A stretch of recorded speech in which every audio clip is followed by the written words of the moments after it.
Series between the Texas Rangers and the Toronto Blue Jays, with the Rangers winning 2-1 last night.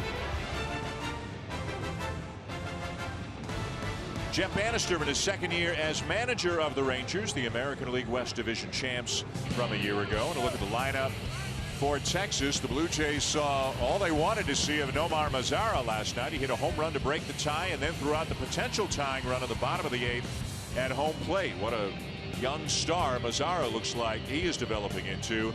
And Mitch Moreland has been swinging a hot bat. He's driven in 7 runs in the Rangers' last 5 games. Marco Estrada will go to the mound, making his 5th start of the season. And Marco started on the disabled list, did not make his first start till the 10th of April. He's got a .292 earned run average, and he has really picked up where he left off last year. He really came into his own last year. He developed a cutter. He used the curveball more effectively. And I think the thing that really helps him out the most is the fact that all of his pitches have the same spin coming out of his hand. Very difficult for the hitters to identify the difference between those pitches. Defensively for the Blue Jays, starting in the outfield, left to right again, Michael Saunders, Kevin Pillar, and Jose Bautista. On the infield, it'll be Josh Donaldson at third, Troy Tulowitzki at short. Darwin Barney will get a start for the Blue Jays tonight because the Rangers have a left-hander on the mound. Justin Smoke is at first, and Russell Martin is back in the starting lineup tonight, catching Estrada. Darwin Barney makes his 6th start of the season at second base. He was a 2012 Gold Glove winner for the Cubs in the National League, and I think you might see Barney playing a little bit more, and given the fact that Derek Holland's going to pitch later on in this series, he'll probably get that start against the lefty Holland as well. Rougned Odor, the second baseman and leadoff hitter for the Rangers, stands in, and we're underway here at Rogers Center. First pitch comes in low from Estrada. Odor went 0 for 4 last night, hitting .271 on the season. He'll be followed by Nomar Mazara and then Adrian Beltre. And a high fly ball to right field. Bautista heading back towards the corner, and it is gone. A leadoff home run for Rougned Odor, and the Rangers strike early. Marco Estrada had done a good job of keeping the ball in the ballpark. He'd allowed just 1 home run in his first 4 starts, and this is a high fastball. It was probably meant to be a little bit more inside, and watch the swing from Odor. There you see that 4-seam fastball up out over the plate, and he hit it toward the end of the bat actually, and it carried a lot better than it sounded like coming off the bat. He's not the biggest guy in the world, but he's got some power. We talked about it last night. As a rookie, he hit 16 home runs in 426 at bats last year. 1-0 Texas very early, and Estrada now facing Mazara, who had such a good game last night. There's a good changeup, although it was up in the zone, but a swing and a miss by Mazara, who was named the American League Rookie of the Month. The youngest player in baseball right now is hitting .333.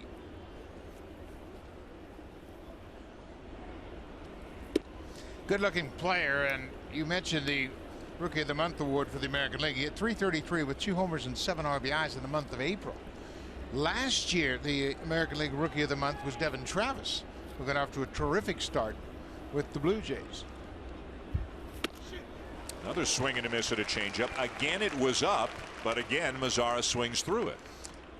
Yeah, Marco can really throw that changeup back to back as often as he wants. It's that good. His arm action really sells it.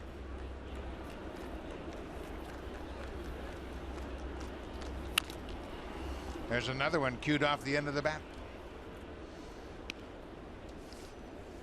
Estrada about as reliant on his changeup as any pitcher in a baseball. Last year he used his changeup 28% of the time, the 3rd highest percentage of any pitcher in the game.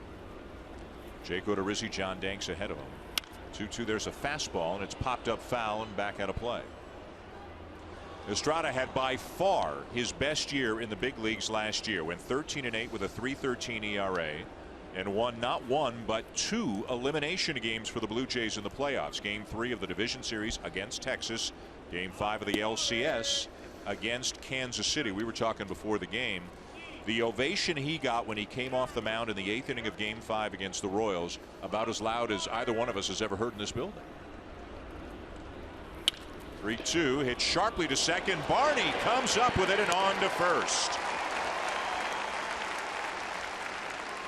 Darwin Barney, we mentioned his Gold Glove in 2012. He plays this very well. He gets an angle on this sharply hit ball. Watch how he turns his body, and then he has the leverage to use that glove and take it out into the outfield before he turns and throws to first. Terrific player, very valuable part of this ball club. He can play all three of the infield positions, second, short, and third. Here's Adrian Beltre. Curveball from Estrada drops in for a strike. Beltre, 37 years of age, off to a very solid start, and probably, another conversation we were having before the game, probably on his way to the Hall of Fame. And I don't know that if you started asking people, okay, give me some guys in baseball who are going to head to the Hall of Fame, I don't know how many would mention him, but you look at his numbers. He is 5 hits away from 2,800. He's hit 416 home runs. He's driven in almost 1,500 runs. 4 Gold Gloves, 4 Silver Sluggers, 4 All-Star appearances. That stacks up pretty well with some of the best third basemen who have played the game. Yeah, it sure does. And then you start to look at what he's done in the postseason, and those numbers really enhance his overall career numbers. In the World Series, 7 games, he hit 300 with 2 home runs. That was in 2011 against the Cardinals. But he is a terrific defender, and he's healthy. We mentioned his torn thumb ligament last year. And then in game 1 of the division series, he messed up his back running from first to second, and he was never the same for the rest of that series. And he's a guy who will play through pain just about as well as anybody. He gets up and gets a piece of that high fastball from Estrada, but Pilar's got a room in deep right center to haul it in 2 down. When you look at third basemen who have played the most games at the position in Major League history, #1 on the list, one of the legendary third basemen to have ever played the game, Hall of Famer Brooks Robinson. Adrian Beltre has moved into the 2 spot, better than 2,500 games at the hot corner. #3 on the list is Greg Nettles at just over 2,400. Here's a hot shot down to first off the bat of Prince Fielder. Smoke will make the play, and the inning is over. But the home run by Rougned Odor to lead off the game against Marco Estrada has given the Rangers an early 1-0 lead.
Leading the Blue Jays 1-0. John Gibbons trying to stay positive in spite of the fact that the team is struggling right now. They've dropped 3 games under 500 to 12 and 15. A look at the starting lineup for the Blue Jays tonight. Josh Donaldson, including what he did against Perez in the postseason last year, 7 for 16 against the left-hander, with 5 of those 7 hits going for extra bases. And we talked about it off the top of the show. Nobody is hotter right now than Kevin Pillar. Coincidentally or not, for the moment he was moved out of the leadoff spot down in the order. He has really swung the bat very, very well. Had 3 hits in last night's game. Martin Perez has never pitched a regular season game against the Blue Jays. As Dan mentioned, he pitched in game 3 of that division series against Marco Estrada. He's 1-2 on the season. He's pitched 30 innings. The left-handers aren't doing much against him. The right-handers, and of course the Blue Jays lineup is loaded with big right-handed bats. They got to do some damage against Martin Perez tonight. The righties really got to get to Perez. Michael Saunders will lead it off for the Blue Jays, hitting .304 on the season as a leadoff hitter. Since he was moved up to the leadoff spot, he's got an on-base percentage of .388. John Gibbons was asked about and spoke about the base running play involving Saunders last night, where he didn't tag up and go from second to third. And in Gibbons' words, he said, with nobody out, that's an automatic. And it's, I think, at least the third time this year that a Blue Jay with nobody out, medium depth, fly ball to right field or a little bit deeper than that, has not tagged up. And when you lose so many one-run games, and the Blue Jays have lost 7 of them already this year, the little things are becoming the big things right now for this team. Yeah, they sure are. You just can't make those types of mistakes. You have to be aware of the situation, where you are in the ball game, where you are in the innings, and Michael just didn't get a chance to tag up. That check swing foul right before it got into the catcher's glove. So Perez out in front 0-2 and misses inside with a fastball. Perez underwent Tommy John surgery in 2014, May of 14, returned after the All-Star break last season. The velocity not quite all the way back, down a couple of ticks. I think psychologically it takes a pitcher a while to really trust that that elbow is going to stay intact. Yu Darvish, in his first rehab start on Sunday, said that was his biggest concern, that he was going to blow out his elbow in his first rehab assignment. Hoping to get Darvish back by the end of May to bolster what's already been a pretty good rotation. Saunders fouls it back, and the count remains 2-2. Now you can imagine when a pitcher has suffered an injury to his elbow, you're just not going to really cut it loose right away. You're just going to have to test it and see whether or not you can get that great extension. But it's a building process for Perez.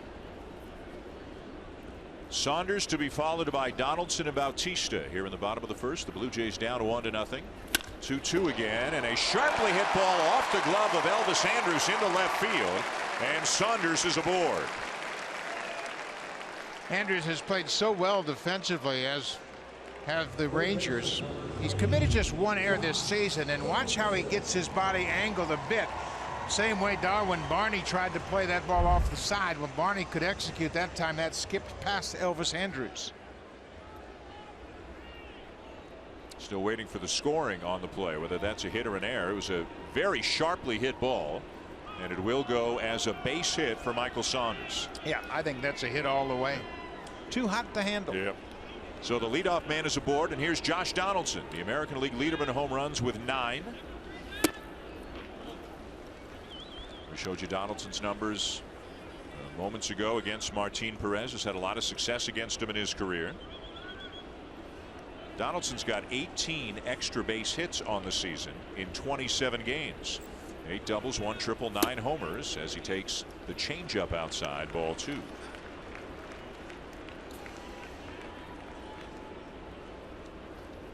Done a good job against the Rangers as well. In his last 37 games, he has 8 home runs. Short lead at first by Saunders, does not have a steal on the season. The count in Donaldson's favor. Infielders playing him to pull, and he'll take ball 3.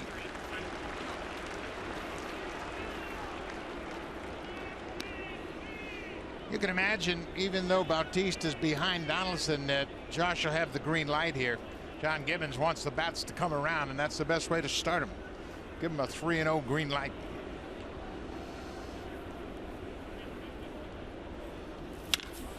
It is a green light. It's a base hit into left field.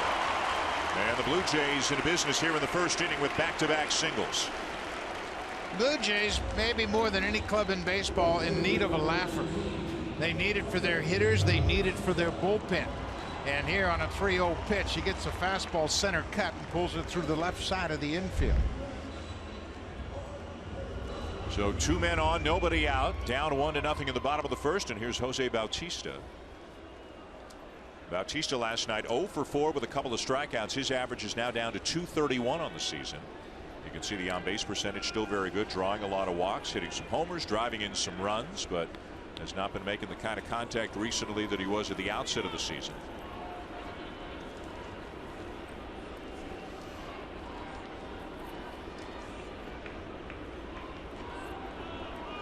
Saunders at second and Donaldson at first.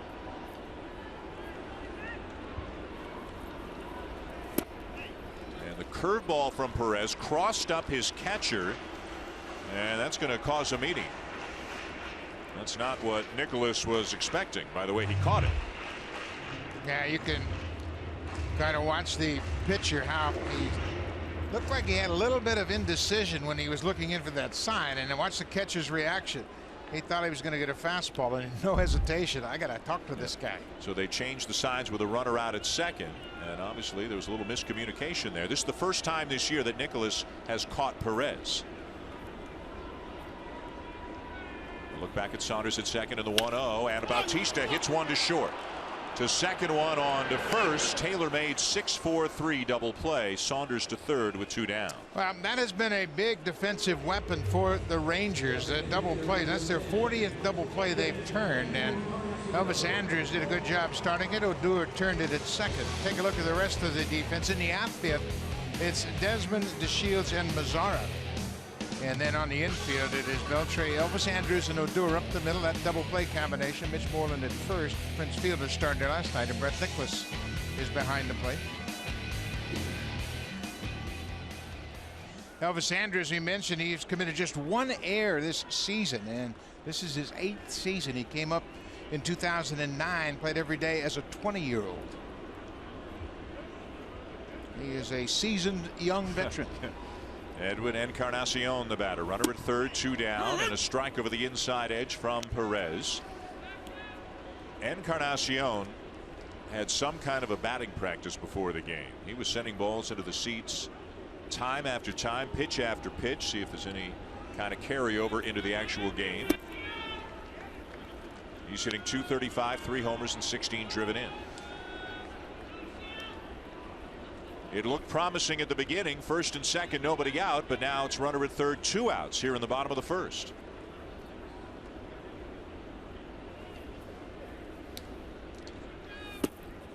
Check the swing. They asked for the appeal. He did not go, and it's ball 2. We mentioned the double plays for the Rangers. Martin Perez, that's the 12th double play they've turned behind him. He does a good job of converting those double play situations into 2 outs.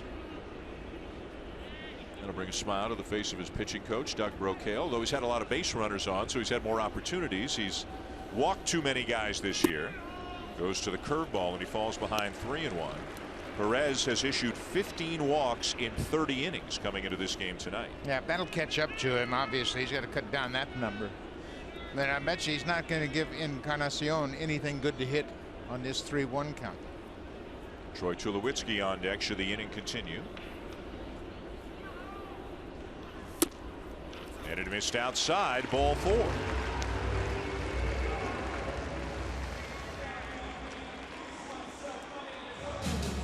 Well, as mentioned, the walks have been a problem for Perez, and a significant increase, Buck, from his walk ratio of a year ago. Well, and you mentioned coming back from Tommy John surgery, he's still feeling for the release point, still feeling for that strike zone, and those walks, they're going to catch up to him. You got to cut down a number of walks. Sooner or later, Blue Jays going to run into one, and then all of a sudden it's going to be a crooked number up on the scoreboard.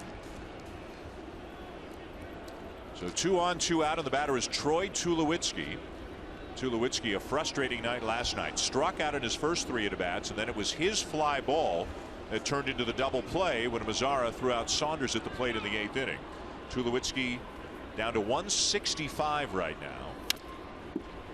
And there were visible signs of frustration, both his face yelling at himself a little bit or just yelling out loud after a couple of the at-bats. He's a frustrated guy right now. Yeah, you know what, when you've had the track record of Troy Tulowitzki and you're getting pitches to hit like he did on that first pitch of this at-bat, then you get frustrated. Those are balls that normally end up in the seats. He does have 5 home runs on the season. It's a better pitch from Perez, down and away. In that game 3 start in the division series, Perez against Estrada, Troy Tulowitzki hit a crucial 3-run home run, but that was off of Chichi Gonzalez, the relief pitcher that took over for Perez.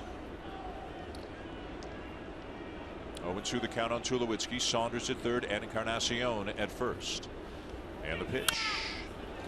Went after the high fastball, and he fouled it back. He has been a patient hitter so far this year. He can't afford to be with an 0-2 count here, but he's averaging 4.5 pitches per plate appearance. That is third in the American League.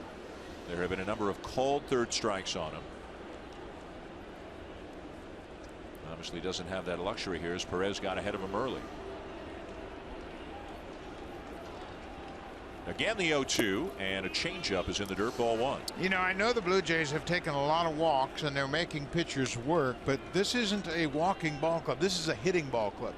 And I think they have allowed the pitchers to pitch ahead all too frequently. And Brooke Jacoby, the hitting coach, is trying to encourage the hitters to be aggressive after that fastball, even if it's a first pitch fastball.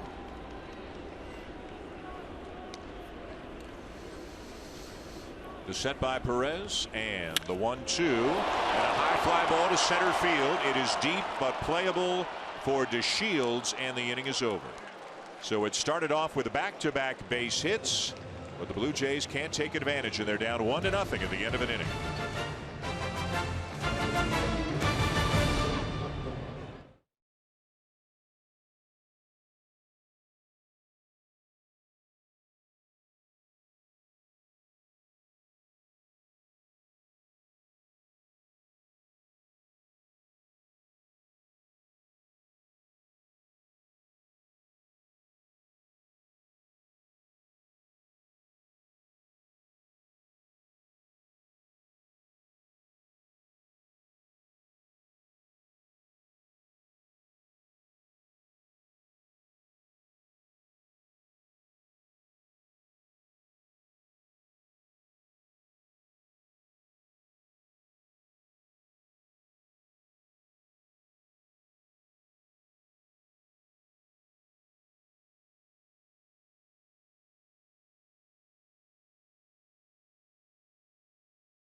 John Gibbons announcing today that he has decided to platoon Darwin Barney and Ryan Goins there at second base. Goins, as you know, having a tough go at it at the plate recently. Gibbons told me he doesn't feel like he's sacrificing anything on defense because, as Dan and Buck told you, Barney is a Gold Glove second baseman. Barney telling me his role, he understands it. He needs to be a pest at the bottom of that order, being a tough out, not necessarily seeing a lot of pitches, more like having a plan, sticking to it, and Dan just being someone else pitchers have to worry about. All right, Hazel, thank you. And when things aren't going well, you got to do what you can to mix it up. Try something here, try something there. And Ryan Goins had a very productive year with the bat last year. I think exceeded the expectations, maybe not his own expectations, but the expectations of some others.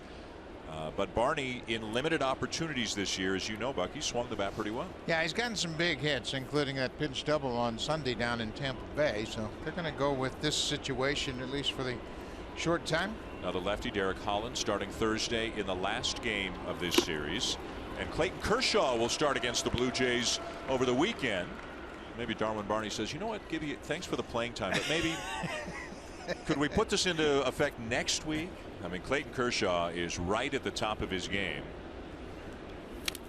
Ian Desmond is the leadoff hitter here in the second for the Rangers. The former Washington National had some very good years for Washington.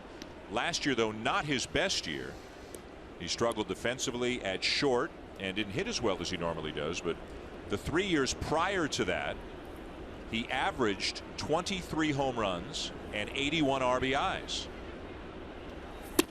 It's great production from a shortstop, obviously, but last year he had 233 and just 19 home runs. So he had free agency he was thinking about, probably got in his head a little bit, trying to put up big numbers. 1-2 is down and away. After Desmond, it'll be Mitch Moreland and then Elvis Andrus against Marco Estrada, making his 5th start of the season. Signed a very lucrative 2-year deal in the offseason, $26 million, 13 per year after that great year he had a year ago. Change up in the dirt and a full count. Overall, the Blue Jays starting pitching has been very good, and the strength of the team. The offense has not done as well as was expected, and there have been issues in the bullpen as well, but the starting pitching has carried its weight. Fly ball to center, going to back Pilar. A lot of carry on this one, and he'll finally haul it down on the edge of the track.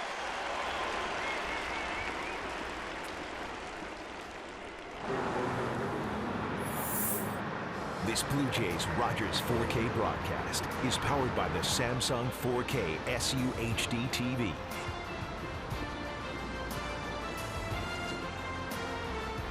One to nothing. The Rangers lead the Blue Jays. Top of the second.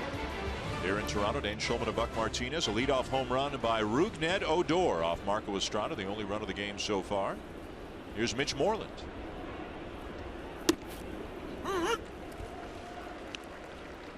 The Texas team has actually not been quite as productive offensively as you maybe would associate with a Texas Ranger team.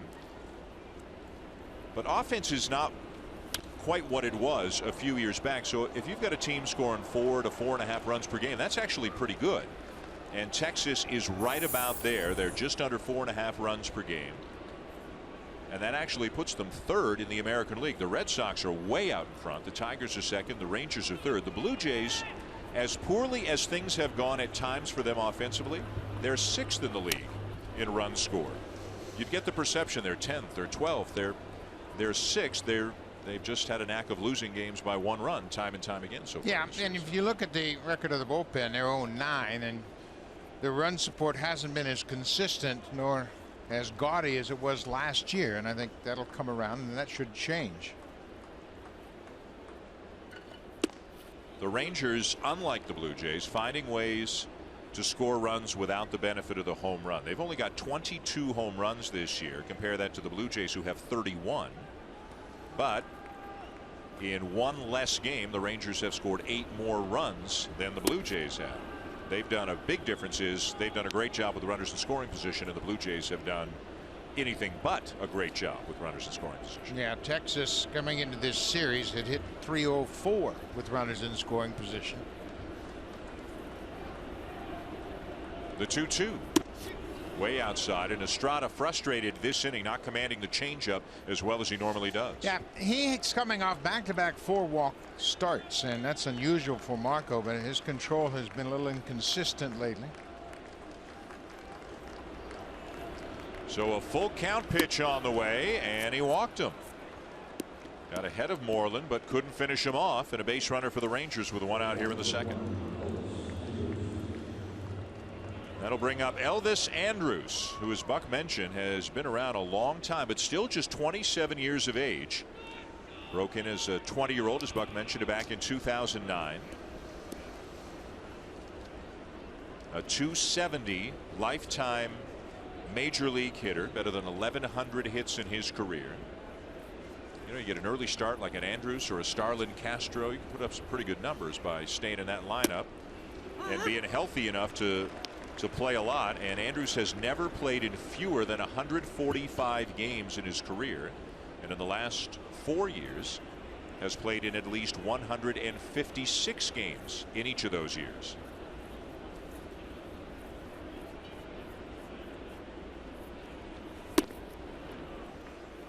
Again, Estrada misses with that pitch, and we mentioned in his last start, that was against the White Sox here at Rogers Center, he had 4 walks, struck out 5 through 118 pitches, but he was always having trouble with his shoulder, just like he couldn't get loose, like it just felt tight.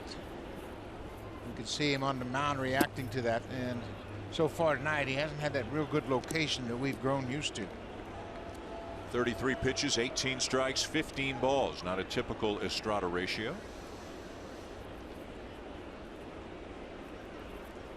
Pete Walker looking on from the Blue Jay dugout. Estrada coming in with a .292 ERA. Now this ball is well hit to left field. Saunders is back though, and he'll track it down just shy of the track for the second out of the inning.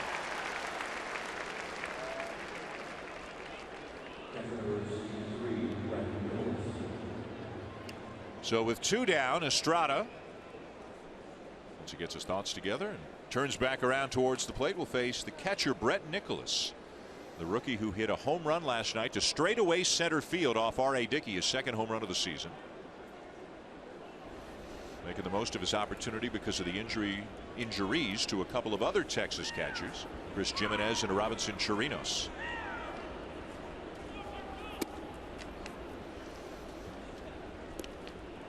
Estrada's real effectiveness is the fact that he throws strikes with all of his pitches, and tonight you can see he's battling his ability to get that ball over the strike zone. That would miss quite a bit away.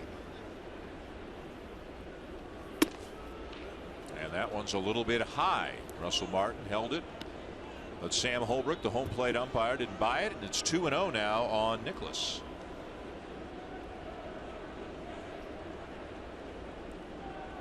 Mitch Moreland, the runner at first, he walked with a 1 out, 2 down now.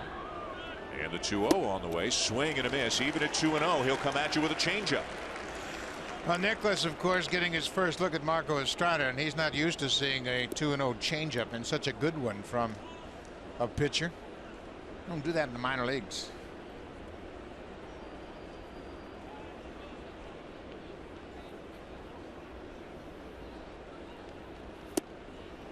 That pitch was exactly where Russell Martin wanted it. The index finger, the one for the fastball, to the outside thigh, and Estrada put it right where Martin asked for it. See, Russell's thinking about where he wants to go with this pitch. It looks like they're going to call the curveball. And a fly ball to left center field. A long run for Pilar, and it's going to split the outfielders and skip over the fence, which is a break for the Blue Jays. Otherwise, Moreland would have come in to score. But another well hit ball by Brett Nicholas. That's his 4th double, and it came on a 2-strike curveball. It was up out over the plate. He hit his home run to straightaway center last night, and this is a breaking ball up out over the plate, and he takes it the other way. And you're right, Dan. The Blue Jays got a big break when that ball bounced out of play because Moreland was halfway home. So second and third, 2 down. The Rangers already leading 1-0, and here's the number 9 hitter, center fielder Delino DeShields. DeShields had a couple of hits in last night's game. Also had a base running blunder trying to take second on the play where Pilar threw him out at second, nullifying a run at the plate. And now Estrada misses badly with the first pitch curveball.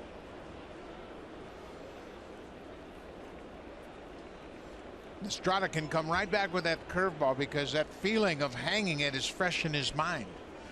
And you can throw it back to back, and the second one generally is going to be a good one.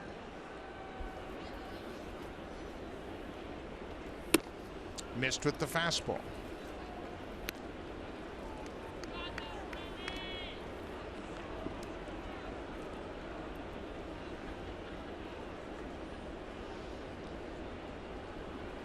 Second and third, 2 down, and the count in DeShields' favor. Estrada struggling with his command. 2-0 fastball right down the middle for a strike. 2-1. That's probably the best pitch DeShields is going to see in this at bat. Yeah, and he's been scuffling at the plate up until last night when he had a couple of hits. 2-1. Weekly hit back towards the mound, up with it Estrada, and the Rangers will leave 2 men on in scoring position. So Estrada's not his sharpest, but he's battling 1-0 going to the bottom of the second.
broadcast auction presented by TD will take place during Sportsnet's national broadcast of the Blue Jays and the Tampa Bay Rays on May 18th.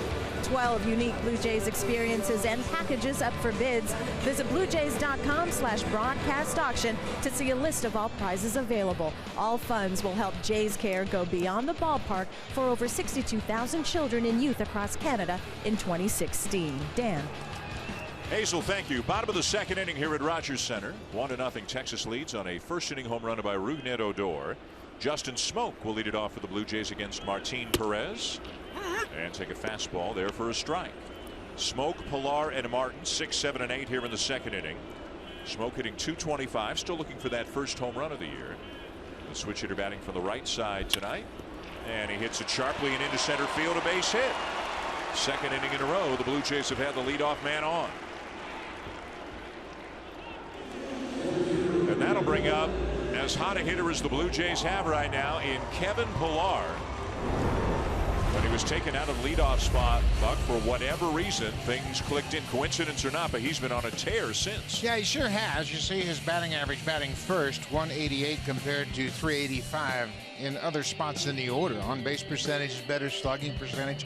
His stroke just started to come around, and he got off to a slow start like the majority of his teammates, and he happened to be hitting leadoff at that time. I think if he continues to swing the bat the way he has lately, we might see a shakeup and put Michael Saunders' bat down in the order a little bit just to balance out all those right-handed hitters. The average up to 290 after a 3-hit night last night. A couple of singles and a double. Ground ball to short.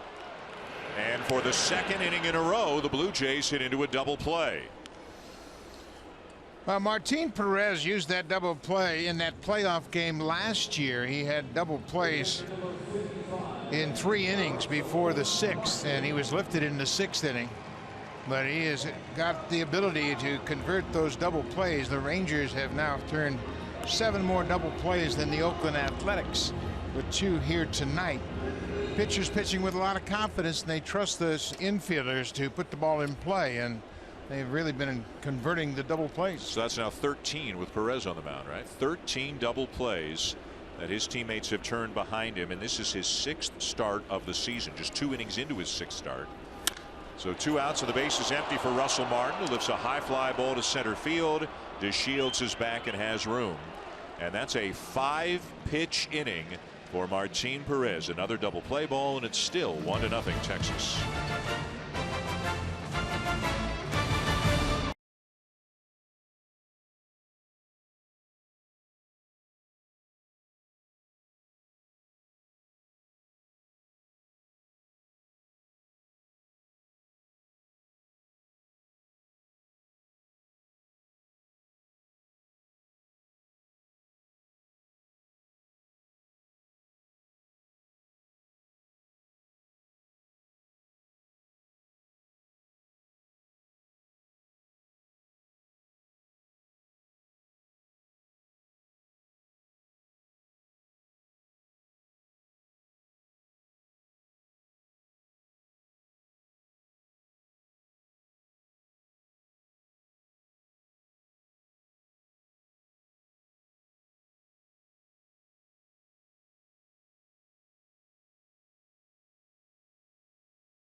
Enjoying those big comfy green chairs in the TD Comfort Zone are special guests of TD who've received an in-stadium seat upgrade.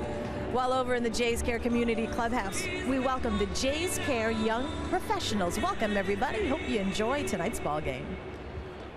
Looks like they're enjoying the pizza right now in that Jays Care Community Clubhouse. Blue Jays are down 1-0. At the end of 2, the Jays have hit into a double play in each of the first 2 innings. Going back to last night, The Blue Jays have now had the leadoff man on in 5 straight innings. 7, 8, 9 last night, 1, 2 here tonight, and did not score a run in any of those innings.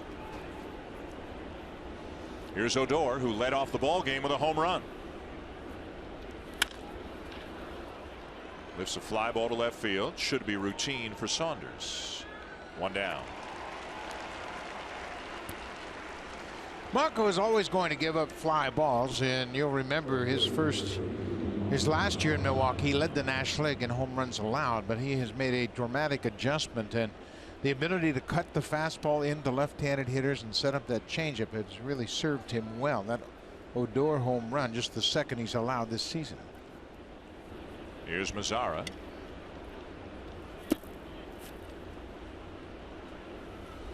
Talked about it last night. Shin-Soo Choo is on the DL for the Rangers with a calf injury. Might get out on rehab as soon as a week from now. Could be back within a couple of weeks, and then the Rangers will have a decision to make. And Mazzara is saying, I know I wasn't here right at the beginning of the year, but I'm planning on sticking around for a while, and they may have to get creative or make some other move once Choo comes back. Yeah, managers are really funny that way. If you're hitting over 300, they'll keep you around. Yeah. Do you know Bruce Bochy? There's Choo, who's hoping to be back within a couple of weeks. Bruce Bochy, if a guy hits a home run, he'll put him in the lineup the next night. Whether the matchup is there, lefty, righty, doesn't matter. If a guy hits a home run, you're in the lineup the next night. Just plays a hunch, and it works. And for many, many reasons, universally respected as one of the very best managers in the game. The guy's going to go to the Hall of Fame. He's won 3 World Series championships.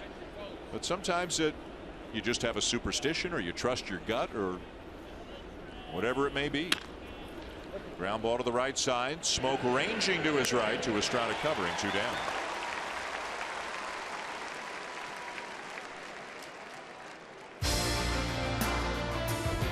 It's time to convert your big outdoor tasks into short, effortless work. Make the great outdoors even greater with Honda Power Equipment.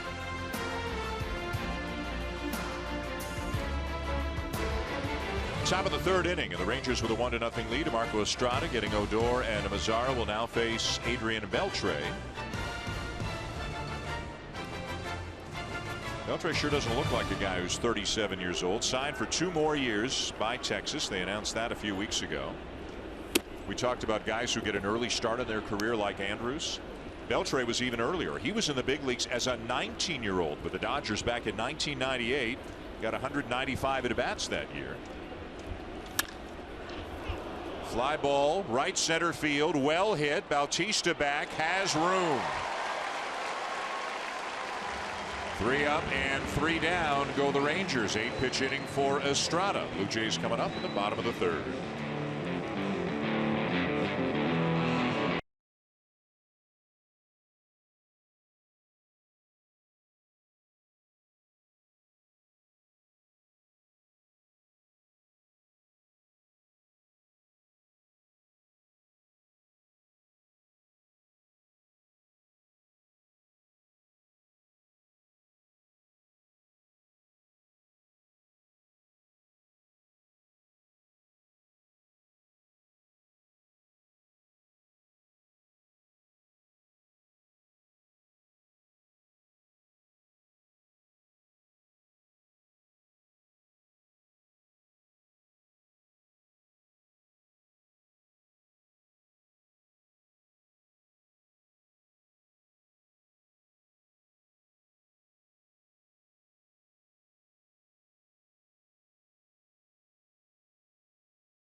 streaming sports service delivers everything you've come to expect and more.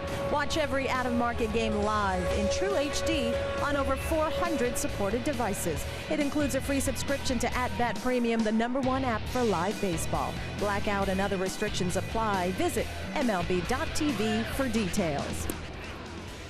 To the bottom of the third here at Rogers Center, the Rangers with a 1-0 lead. Number 9 hitter Darwin Barney getting a start at second base tonight against the lefty Martin Perez. He'll lead it off for the Blue Jays. Barney is 9 for 29, a .310 average.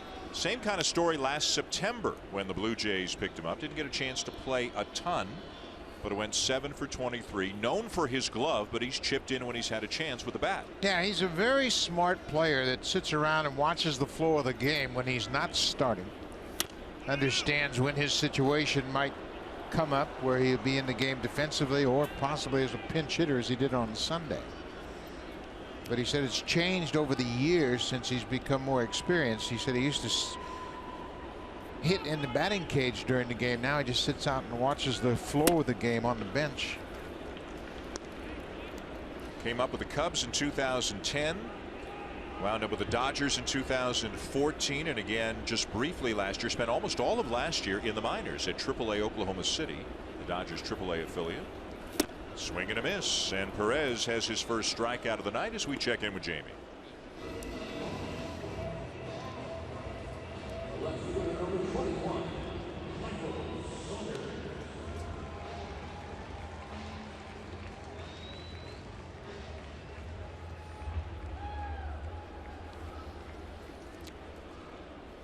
Dodgers sitting right at the 500 mark right now, 13-13. They suffered an extreme number of injuries in spring training. They opened up the season with 10 players on the disabled list, and they're still trying to put the pieces back together. But nobody's running away in the NL West. The Giants come into action tonight, leading the Dodgers by a half game atop the division. Blue Jays will see right-hander Kenta Maeda on Friday night. Maeda's been terrific for the Dodgers. They signed him from Japan, and in his first 4 starts gave up just 1 earned run. 28 years of age. He's won the equivalent of the Cy Young Award in Japan a couple of times. He's made 5 starts now, and he's 3-1 with a 1.41 ERA. The Marlins finally got to him his last time out for 4 runs. Prior to that, he had given up just 1 run in 4 starts.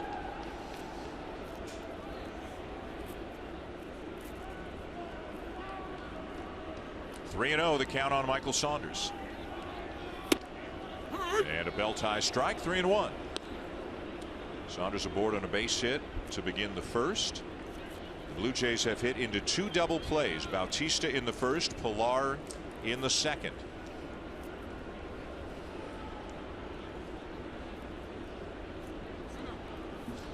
Boy, that was a good shot of the bench, really focusing in on Perez, seeing if they can't solve this lefty. This is the first time they have seen him during a regular season game, and we mentioned the start in the postseason last year against the Jays.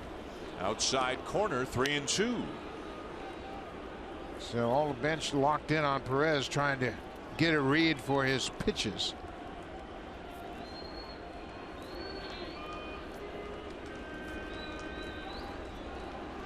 Perez trying to battle back from a 3-0 count. Full count pitch, and he strikes out Saunders. Back-to-back strikeouts for Perez. He's got a lot of late movement on that fastball, and he ran that one up above the belt inside to Michael Saunders and really kind of tied him up. So 2 down, nobody on, and here's Josh Donaldson. Had a base hit through the left side his first time up. Donaldson hitting just under 300 at 298. 9 home runs and 21 RBIs. The shift is on. Odor, you can see him on the shortstop side of the bag behind Perez.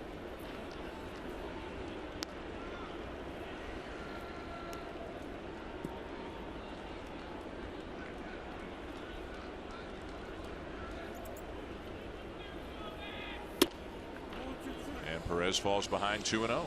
You know, I was talking to Josh today about how he got off to kind of a late start, and his career really didn't take off till he was about 27 years old. He said, I didn't know my swing.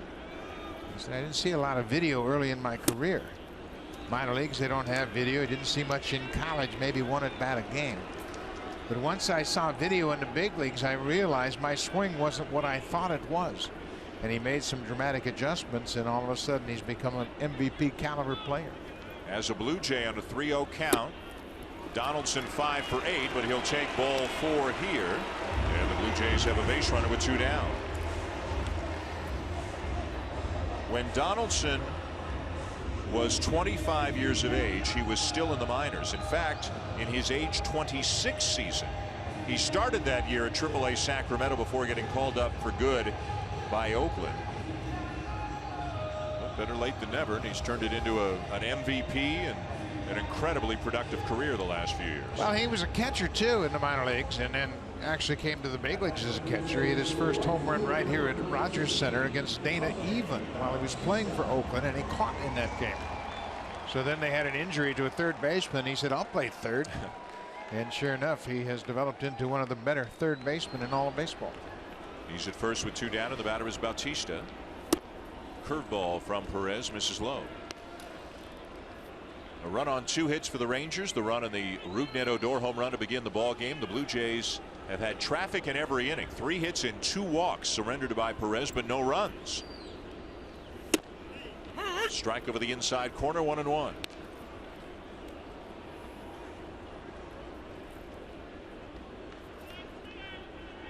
Bautista grounding into a double play in the first inning. Changeup down and away, ball 2. Perez a little frustrated with himself, muttering a little bit as he gets back up on top of the mound. He's having trouble throwing strikes. 45 pitches, 23 of them strikes, 22 balls.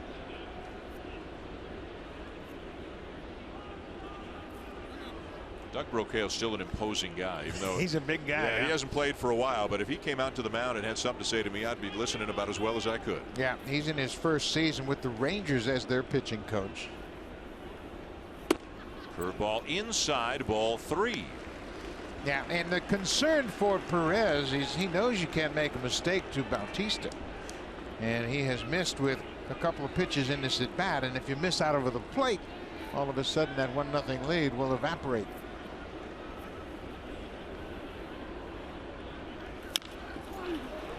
Ground ball chopped toward third. Beltre on to first in time to get Bautista. That's the inning. Another runner left on by the Blue Jays. They're down 1-0 at the end of 3.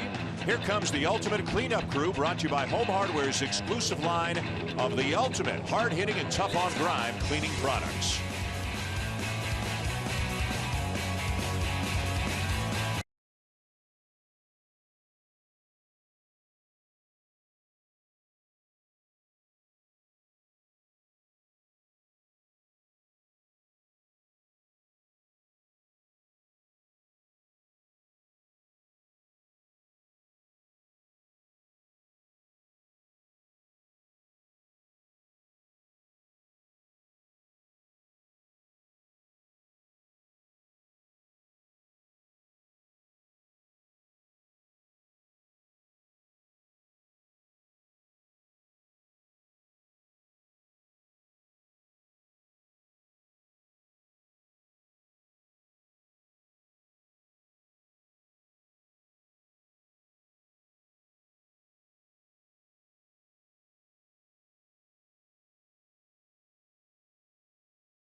Get closer to the action with 4 times the resolution of HD alone.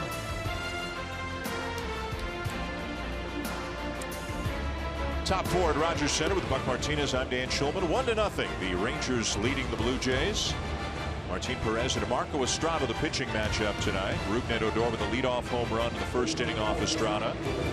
5 of the 9 outs that Estrada has recorded have been in the air, have been fly balls, and that's not really all that unusual for Marco Estrada. He will live up in the zone, even though he's not overpowering, so they'll get the ball in the air a lot. Prince Fielder's going to lead off the 4th inning. He grounded out sharply, hit the ball hard down to first baseman Justin Smoak to win the first. At the knees with a fastball for strike one. Fielder just 2 home runs this year and hitting only .206. Although he came into this series swinging the bat a little bit better than he did earlier in the season. Swings through the changeup, and it's 0-2. He had a bounce back year last year after undergoing that surgery and really started to swing the bat much better. He's always been better when he hits the ball to the left center alley. That keeps him on the pitches a little more effectively. There's a good curveball. So fastball, changeup, curveball, 3 pitches, and he strikes out Fielder. Yeah, that's the best sequence of pitches we have seen so far tonight from Marco Estrada. Gavin Floyd struck out Fielder last night with a hook, and he comes right back here with this 0-2 pitch and another good breaking ball. That 12-6 curveball with that 4-seam spin. You can see Fielder chased it and never really got to home plate. So now 5 in a row retired by Estrada. Ian Desmond will show bunt, take down and away ball 1. Desmond with a fly ball to center field his first time up. The Rangers come into the game tonight, the leaders in the American League West. For the 6th day in a row, they have a half-game lead in the division. Line to third, man, oh man. Right at Donaldson.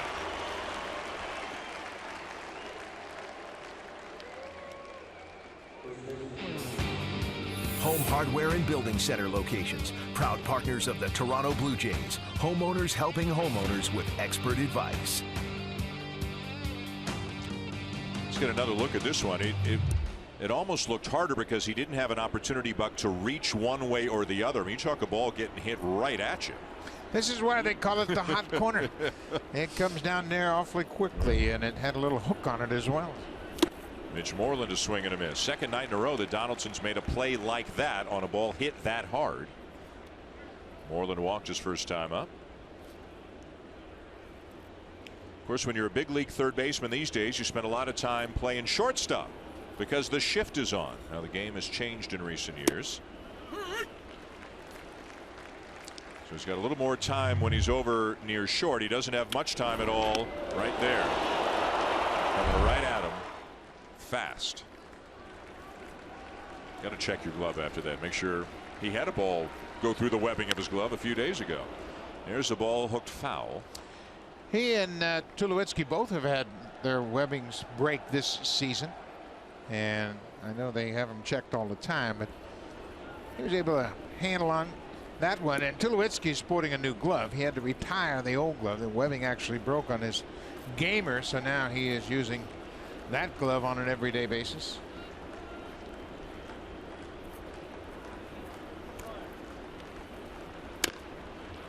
And a bouncing ball for Barney.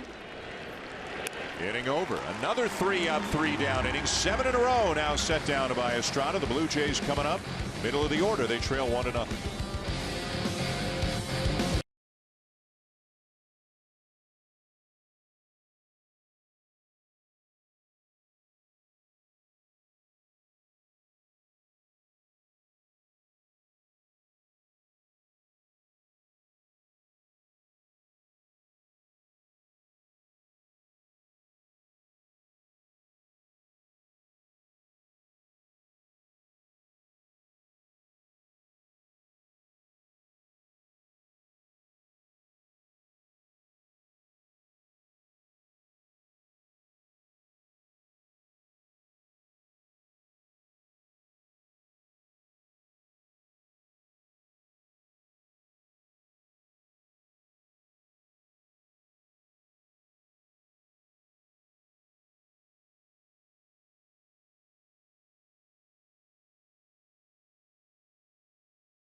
it's the SCP Fantasy Playoffs Pool. Register now at sportsnet.ca/fantasy for the Sportsnet Fantasy Playoffs Pool presented by Samsung.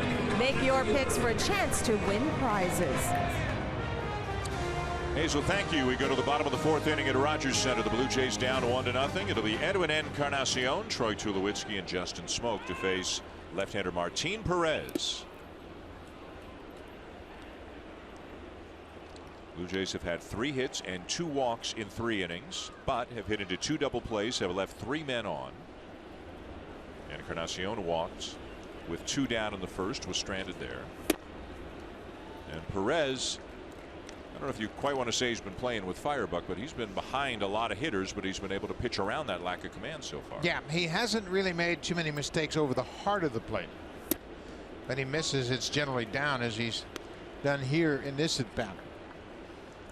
Edwin really hasn't gotten much to hit lately. He's 0 for 17 now. Let's see if he's turned loose at 3-0. Took a strike right down the middle, 3-1. Well, one thing the Blue Jays did extraordinarily well last year was hit left-handed pitching. It has not been the case so far this year. And this was one of the comments Josh Donaldson made after the White Sox series. After Quintana pitched well, he said, "I get Sale as Sale, but this one should get out of play back into the seats." Donaldson's quote was something along the lines of, "We got a lot of big, strong right-handed batters, and we should be able to do damage against them." They just haven't been able to hit lefties as well this year. Yeah, and well, overall, they haven't been hitting like we have seen in the past. Yep. I think that's a little concerning for everybody. But certainly, Quintana was better than you might want to admit. He was pretty good on the heels of Chris Sale the night before. 3-2, ground ball to short. And again, Perez falls behind a hitter and battles back to get an out. He just has enough movement on that fastball to take it off the barrel of the bat. And I think that's what the problem has been for the Blue Jays. Those 2 ground ball double plays in the first and the second. And he has really benefited from the double plays, as he's now had 13 double plays when he's on the mound. So with 1 down, the batter is Troy Tulowitzki. Hit a fly ball to deep center his first time up. That was the 3rd out back in the first inning.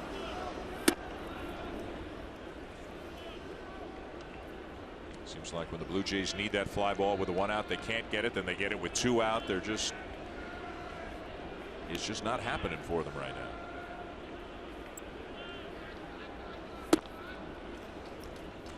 And Again, another hitter's count. Another count where you get the count in your favor and you're just not able to take advantage of it.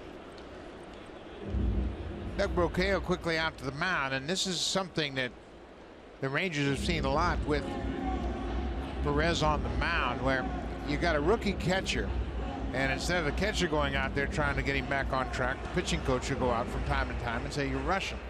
Slow down a little bit. Make your good pitch. You make too many mistakes in the heart of the plate, this lineup will get something going against you." So we'll see if the talk from Brocail helps Perez lock in on the strike zone a little bit more. He's 2-0 on Tulowitzki. Ball 3, second consecutive hitter. He's gone to 3-0, but he battled back to get Encarnacion. A 2-1 win for Texas last night. This is game 2 of a 4-game series. In there for a strike, 3-1. Perez fell behind Michael Saunders 3-0, came back and struck him out. So he has been walking a tightrope early in this game. Sharply hit, but to his left is Andrews to gobble it up and throw out Tulowitzki. 2 down.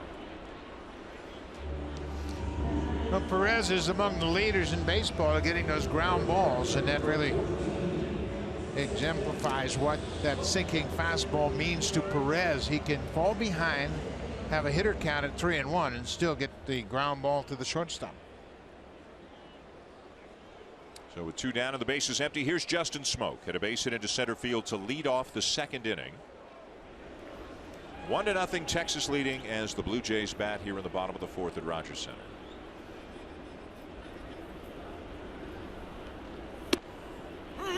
And in there for a strike, 0-1. It's that high breaking ball, and there are so few hitters that will go after that curveball on the first pitch.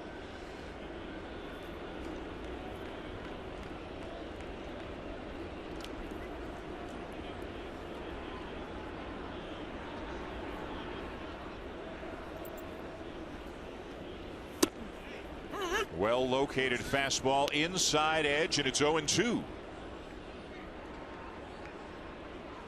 Maybe it just took a little while for Doug Brocail's words to sink in on Martin Perez, but he seems to have it going now.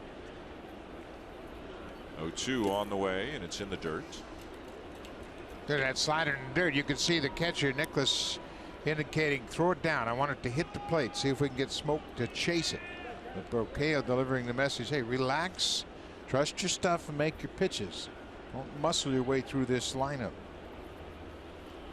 The 1-2 on the way. Good changeup down and away. Swung on and missed by Smoke, and the inning is over as the Blue Jays go in order.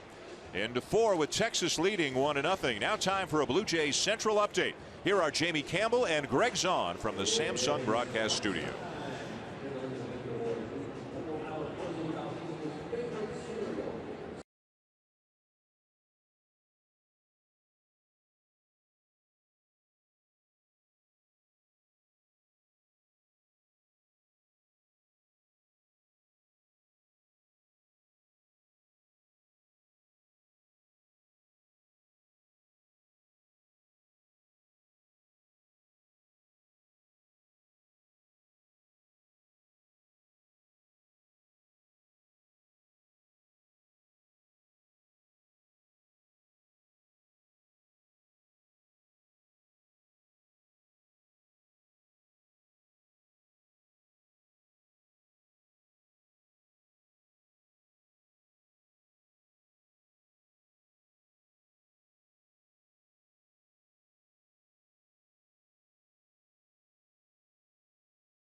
Month after 2 more with the Texas Rangers, the LA Dodgers come to town. Then it's a steady diet of AL East opponents. The Tampa Bay Rays from the 16th to the 18th, followed by the Boston Red Sox, and from May 30th to June 1st, it's the New York Yankees. Should be a fun month, Dan.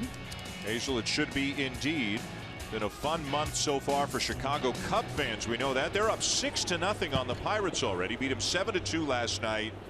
And with Jake Arrieta on the mound for Chicago tonight, boy, that lead seems pretty safe. Yeah, but he's already given up a hit. So that takes all of the fun out of it. Well, what a season he has put together. Here's Elvis Andrus leading off the 5th for the Rangers. A 1-0 Texas lead. A chopper to short. Tulowitzki on the money, 1 down. You look at that Cub team with Lester and Lackey among others behind Arrieta, and just so many good young players. Bryant and Rizzo have a chance to be like Manny Ramirez, David Ortiz like as teammates for a number of years. Anthony Rizzo is a great player, and re-signing Dexter Fowler was a big thing for them at the top of the order, center field. They lost Kyle Schwarber, who was a pretty significant player for them, but they've got the depth and the versatility to fill in the gaps. Brett Nicholas, the batter. And they hurt the Cardinals. They signed 2 players from St. Louis in Lackey and Hayward. Yeah. And then the Dexter Fowler signing, that was really interesting because Baltimore thought that they had signed him to a 3-year contract. He ends up going back to the Cubs. On a 1-year deal, right? Yep. Nicholas doubled his last time up, takes a changeup of the knees, and the count is 1-1 here. The Cardinals right now still kind of feeling their way. It has not been a great start for St. Louis, although until recently they were scoring a ton of runs. They're at 500 right now, 13-13.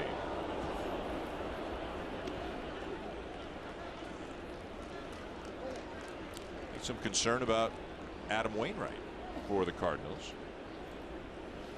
Yeah, the Cardinals just aren't pitching the way we have become used to them pitching. 399 team earned run average. Wainwright did have a pretty good effort last night. 6 innings, 3 earned runs. He picked up the win, got a lot of run support in the 10-3 win. But right now through 6 starts, Wainwright with a very un-Wainwright-like 6.68 ERA. Now the numbers can kind of get out of whack early if you have 1 or 2 bad outings.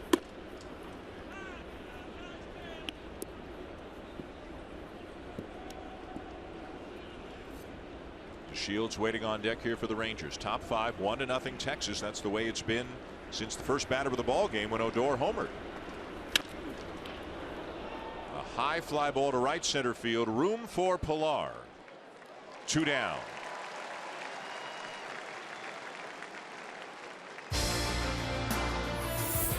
The all-new Honda Civic, now available with Turbo, the 2016 North American Car of the Year.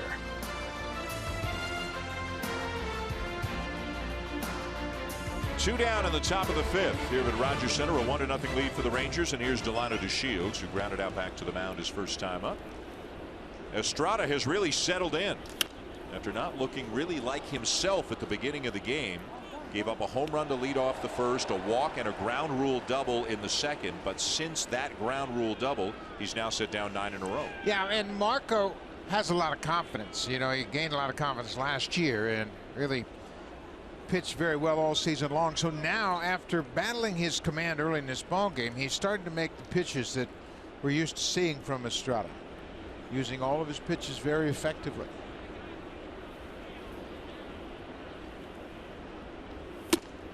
When he was with the Brewers, he would have stretches like this, a game or two here, a couple of innings or 3 innings within a game, but he's been much more consistent as a Blue Jay than he ever was as a Brewer or a National. No question about it. And the Brewers got him on the waiver wire from the Nationals, and then Blue Jays traded for Estrada. Bounces in the curveball.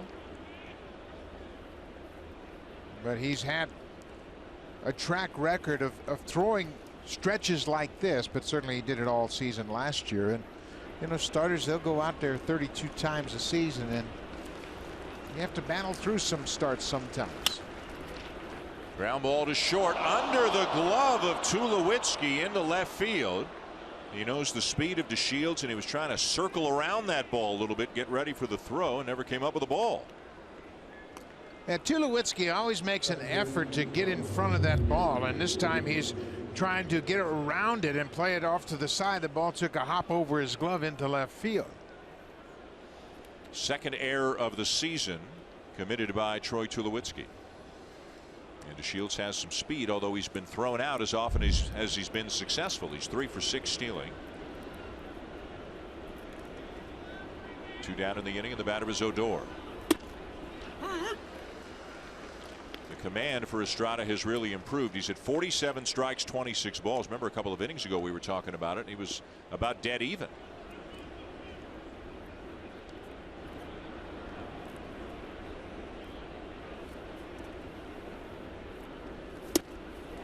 Good change up there, 0-2. Yeah, and you can tell by a pitcher's body language how he's feeling. And right now, Estrada's working much quicker, and Russell Martin's giving him the signs quicker. So he has really improved his tempo here in the middle innings.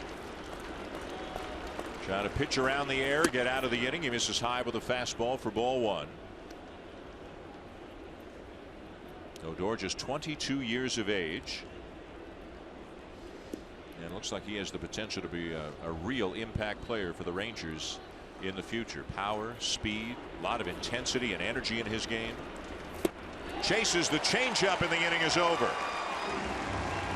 He's frustrated, shaking his head as Estrada makes his way off the field. Estrada is locked in right now. Can the Blue Jay offense get something going? The Rangers are still up 1-0.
The Cubs and the Pirates continue their series tomorrow right here on Sportsnet and Sportsnet Now.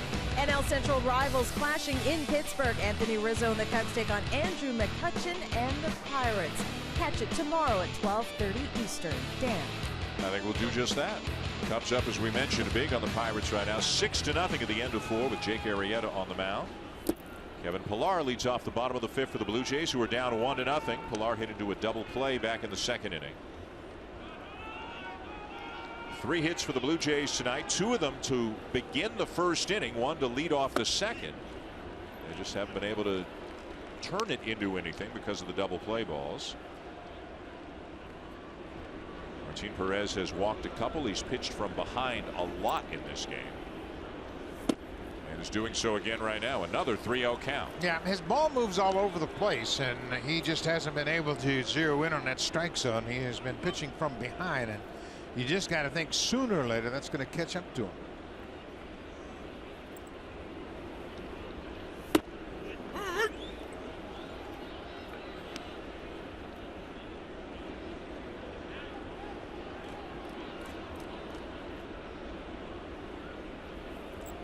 Three-1 on the way. And Pillar sends it foul down the left field line. A couple of feet foul. Yeah, and Pillar is really swinging the bat well, as we mentioned in the open. He is coming off a 3-hit game last night and got a pitch. And watch the elevation of this pitch. It's about mid-thigh high, and he's just a little too quick and hooks it foul. So again, Perez has gone 3-0, battled back to a full count. High fly ball center field. Back is to Shields, and on the warning track, about 395 feet away, he'll make the catch.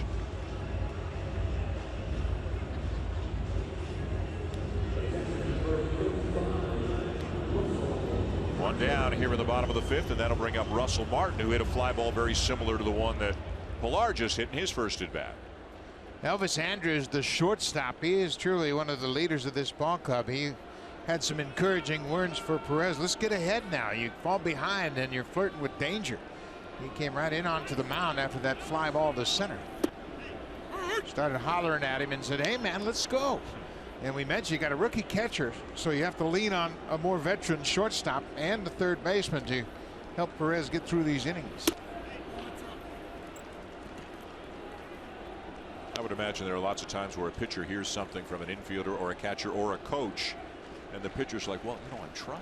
I mean, it's not like, I know I'm not supposed to fall behind 3-0 on everybody, but why don't you try it? You must have had unbelievable conversations over your major league career with pitchers out. Well, and you have to know your individual pitcher too. Some of them you can scream at, other ones you got to soft talk and just kind of kill them with kindness, if you will. Did anybody ever scare you back to the plate just by looking at you when you headed out to the mound? No. Steve tried to. No, but you know what? You just have to. That's the biggest part, most important part, is learning your pitchers. There's a base hit for Russell Martin. He'll be held to a long single. And a little extra applause from the crowd. They know that Martin's been struggling badly, and they're almost as happy for him as he probably is for himself after that base hit. Yeah, and that's the benefit you have if you're a regular player like Russell Martin. You know you're going to get 4 at-bats a day, so all you can do is just live in the moment. And you can't look at your batting average. You can't worry about yesterday's game. You have to think about every single at-bat, and that's a positive right there. Okay, middle of the diamond, base hit. That's where I'm supposed to stay. Here's Darwin Barney, struck out his first time up. Martin was talking before the game about today's the only day that exists. Everything that's happened he's trying to put out of his mind. You know, you don't look at the scoreboard, you don't see the numbers out there. Clean slate mentally. He shaved the beard, trying to change his luck a little bit. Barney with a fly ball deep center. And the Blue Jays hitting a lot of 375 to 395 foot fly balls. Martin bluffed to start, went about a third of the way to second, but then puts the brakes on and heads back to first. Yeah, and Perez, for being a ground ball pitcher, has had too many fly balls hit in this ballpark tonight. The Blue Jays could have pulled a couple of these. They'd have been hitting them off the wall or over the wall, but they've all gone to straightaway center. Here's Michael Saunders, who had a base hit in the first, struck out in the third. The Blue Jays still down 1-0. A 2-1 win for Texas last night, in a game that in the last few innings had a playoff intensity, a playoff feel to it.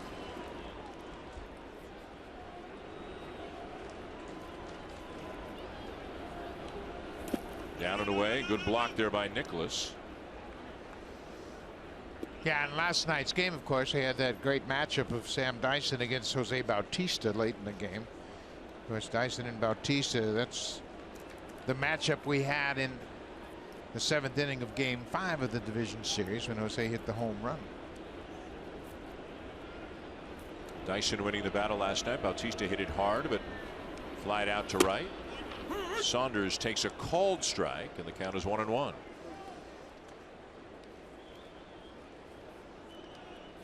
After the Rangers series, the Dodgers are here over the weekend. Clayton Kershaw scheduled right now to pitch on Sunday.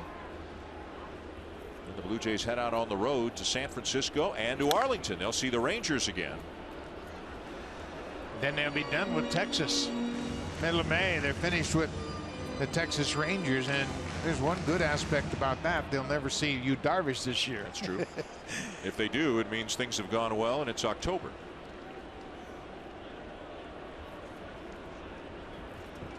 Looking at the Giants' schedule, the Blue Jays are likely to see Madison Bumgarner in the third and final game of that series. If the Giants stay on schedule, they don't have any off days between now and then, so it looks like they will. Giants have added Johnny Cueto and Jeff Samardzija this year. They went out and spent some serious coin in the winter. And it's an even year, of course, so we all know what that means. Just outside to Saunders, and the count is full.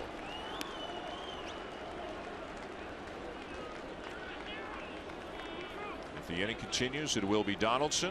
Moreland comes off the bag at first. He'll play behind Martin. We'll get a bit of a head start.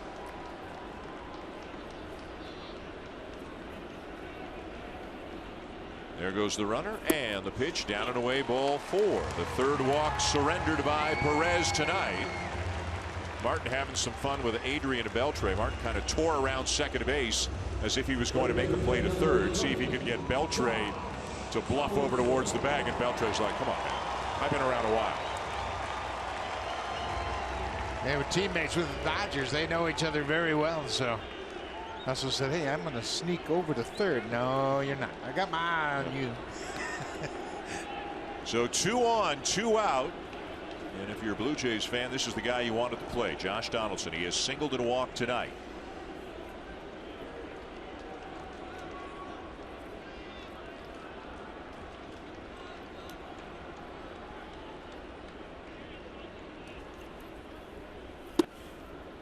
Check the swing, and he takes a strike. Donaldson, we've talked about him in the past, how he is thinking swing until his eyes tell him not to swing. And that's how he generates so much bat speed through the hitting zone. And we mentioned earlier tonight how Donaldson was a late bloomer.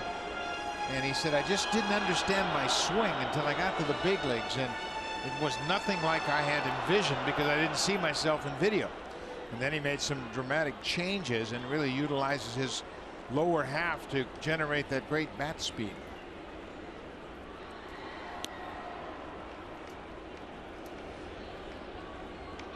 Throw to second, and back in safely is Martin.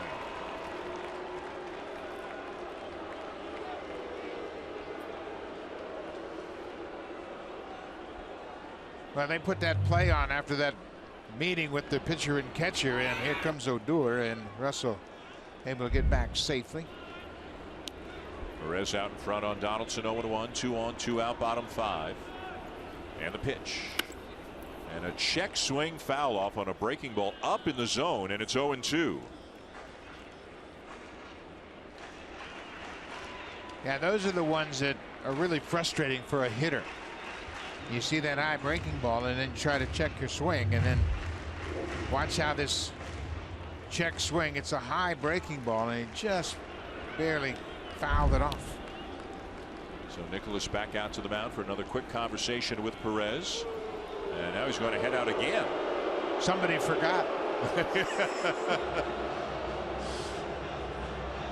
They may be going to go with no sign here with Martin at second base, and we've talked about how everybody in baseball is always looking to gain an advantage. It's difficult when you have 2 strikes as a hitter to do anything other than look for the baseball.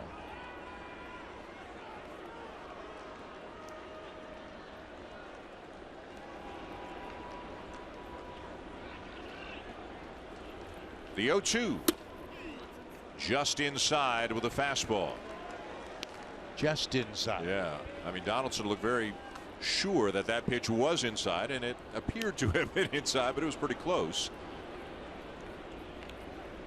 Sam Holbrook calling the balls and strikes tonight. Here's the 1-2. Got that breaking ball in on the hands of Donaldson and couldn't keep it fair. Looks like everybody's okay, fortunately, down there. Just enough to fight it off. It was off the plate inside, but he didn't want to take a second pitch that close. Russell Martin, the leadoff second. Michael Saunders, the runner at first. 2 down in the inning. The Blue Jays in need of a big hit. The 1-2. This could be it. Did he keep it fair? Did he hit it far enough? It is just foul. Just foul down the left field line. A 2-strike swing. He was just a little bit out in front of it, and he didn't really square it up. And he had too much hook on it as it had the distance, but hooked just to the left of that foul netting. Take a look at the umpire down the third base line and watch Beltre, the third baseman, as this ball is launched, and it's far enough, and that ball is going to hook just foul to the left of that netting.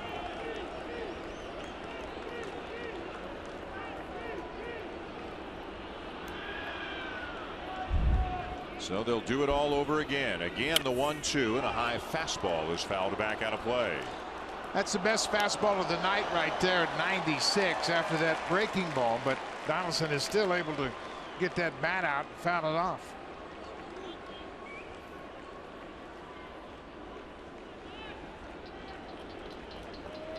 Two men on for the Blue Jays, 2 down here in the bottom of the 5th. The reigning American League MVP trying to deliver in the clutch here for the Blue Jays. Another play on at second, and again back in safely is Martin. Well, obviously that's not a bad gamble. If you can get out of the inning without throwing another pitch to Donaldson, you're in good shape.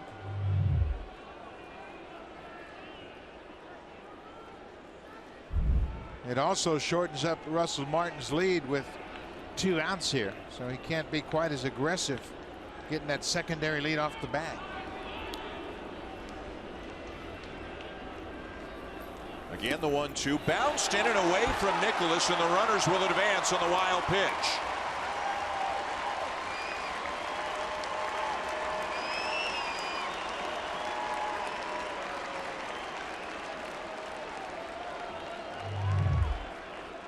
You see, that's a changeup. He turns over and it bounces in front of the catcher, kicks off the heel of his glove and goes back to the backstop.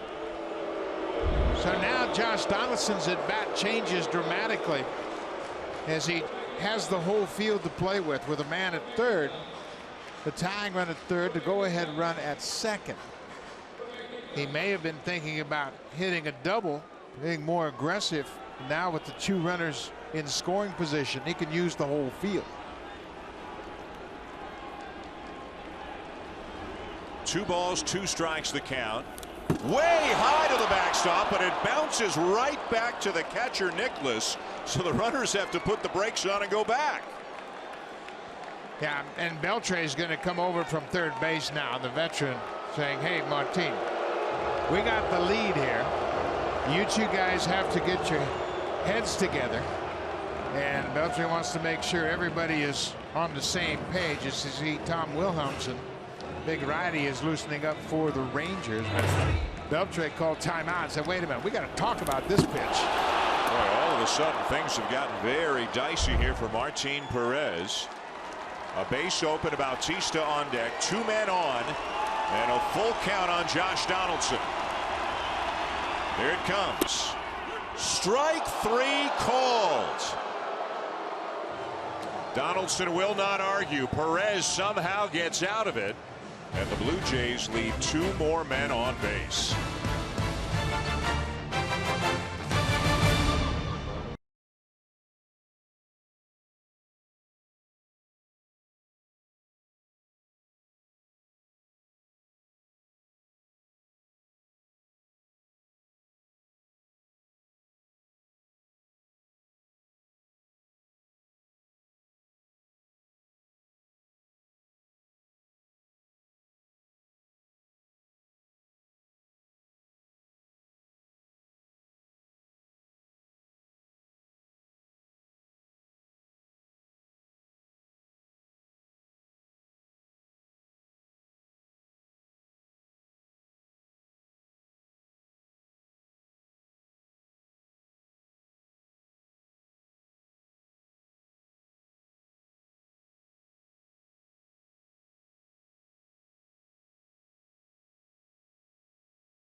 Fans, join the big leagues and use the Blue Jays Acura Luxury Suite for business meeting and a baseball game.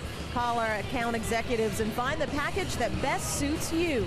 416-341-1635 or bluejays.com/luxury suites. Dan. Hazel, thank you. Top six here at Rogers Center. Dan Shulman and Buck Martinez, a 1-0 lead for the Rangers over the Blue Jays. Well, the Blue Jays have had their chances, to say the least. They just left two men on in scoring position. They've left five men on through five. They're down 1-0 as Mazara, Beltre, and Fielder come up here in the sixth against Marco Estrada, who's at 76 pitches entering the inning. And it's called a strike on the outside corner. Looked a little bit wide. Mazara is 0 for 2. Couple of ground outs tonight.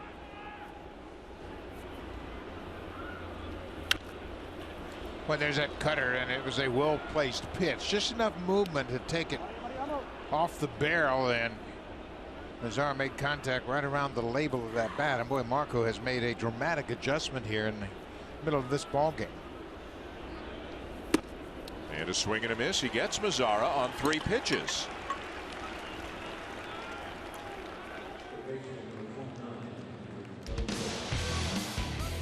Home Hardware and Building Center locations. Proud partners of the Toronto Blue Jays. Homeowners helping homeowners with expert advice.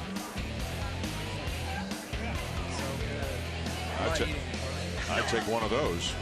I'd take 2 of those. Curveball. Beltre's just, he's great to watch in the batter's box. So demonstrative and expressive, going down to a knee as he looked that curveball right into the mitt, but he takes a strike. This is a guy who loves to play the game. Well, and he's the type of leader that everybody respects. He plays hard, he plays hurt, puts up big numbers, and when he speaks, everybody listens on that Rangers team. Well, that's a good changeup. Just sailed off the plate inside. Saw some of the scores rolling by moments ago. The Orioles are now up 2-1 on the Yankees, middle of the 5th at Camden Yards. The Yankees are having a terrible time right now. They are 8-15 on the season. They are not scoring any runs at all. They just got swept by the Red Sox at Fenway. They'll play the Red Sox again this weekend at Yankee Stadium. A ground ball to the right side. Barney rather to his left, scoops it up and on to first. 2 down as we check in with Jamie Campbell.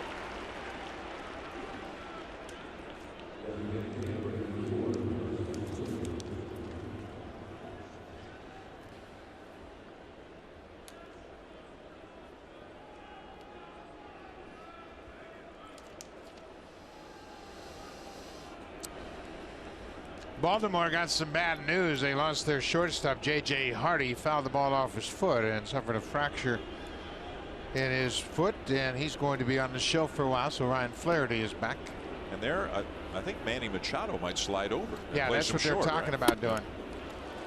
And Estrada has thrown some of his best changeups tonight to Prince Fielder. The couple in the last at bat and the first one here in this at bat. Machado is playing short tonight, and Flaherty's playing third base. And Manny, of course, is a natural shortstop. You know, he gets lost a little bit in the Trout Harper conversation, and Carlos Correa coming up last year. These are all phenomenal players. Manny Machado, if he's not right there, he's awfully close. Yeah, he's in that same group, that's for sure. Machado entering play tonight, hitting .350, tied with Victor Martinez. They're just behind Nick Castellanos of the Tigers. And Machado has 7 home runs. He's all over the leaderboard offensively. 12 multi-hit games, plus the great defense. Fouled back, and it's 2-2. It's got to be frustrating for hitters. It feels like sometimes they're sitting on the changeup. They know he's going to throw a changeup, and they still can't square it up. Yeah, this is where that spin factor comes in. He has tremendous spin on that changeup, and you just never really see the ball very well. Fly ball to left field, over near the line. Saunders will run it down, and the inning is over. The Rangers go in order. To the bottom of the 6th, Bautista, Encarnacion, and Tulowitzki in a 1-0 game.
Enter for your chance to cheer on your Blue Jays in Boston with WestJet.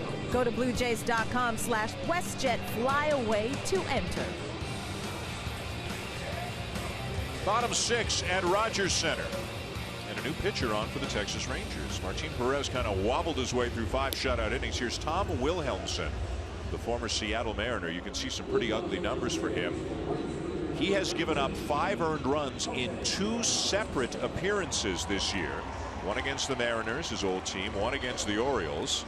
Other than that, and granted that's a big that to get pummeled like that twice. Other than that, he's been really good, but the overall numbers are not good at all for Wilhelmsen, who has been a closer at times. Had a very good year for the Mariners in 2012, saved 29 games, saved 13 as recently as last year before he was taken out of the closer's position. Bautista laces one just foul down the left field line. And there is activity in the Blue Jays bullpen as well, suggesting that maybe Marco Estrada's night is done. Jesse Chavez has started throwing.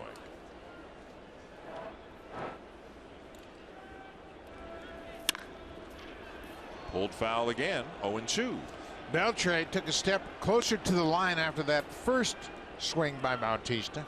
And that time he was really guarding the line, and it was foul just outside the bag at third. 1-0 the Rangers lead. 1-0 they have led since the top of the first. You see Estrada still there with the arm wrap, but Chavez is throwing. 0-2 curveball down and in. After Bautista, Encarnacion, and Tulowitzki. Blue Jays out hitting the Rangers 4-2, but they've left 5 men on. Texas has left 3 men on. And the pitch. Swing and a miss, and Bautista strikes out. This copyrighted telecast is presented by authority of Rogers Blue Jays Baseball Partnership. It may not be reproduced or retransmitted in any form, and the accounts and descriptions of this game may not be disseminated without the express written consent of Rogers Blue Jays Baseball Partnership.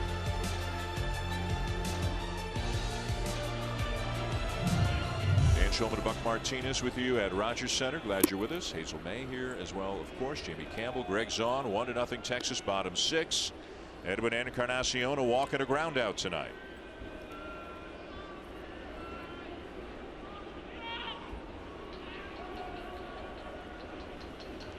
The 1-0 swing and a miss. 1-1. 96 with that fastball. Wilhelmsen's is 6'6", and he creates a very difficult angle. That high to low arm slot, and then that curveball over the top. A very good pitch for him. Up to 97 on that one. Back end of their bullpen has been very effective, but it's the middle innings like Wilhelmsen that have caused some concern for the Rangers to this point.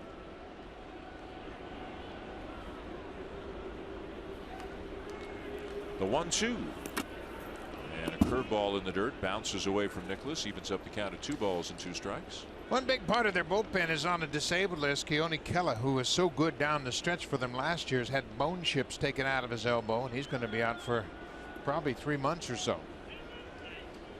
They always seem to be dealing with something. They had a tremendous number of injuries the last 2 years, especially in the starting rotation.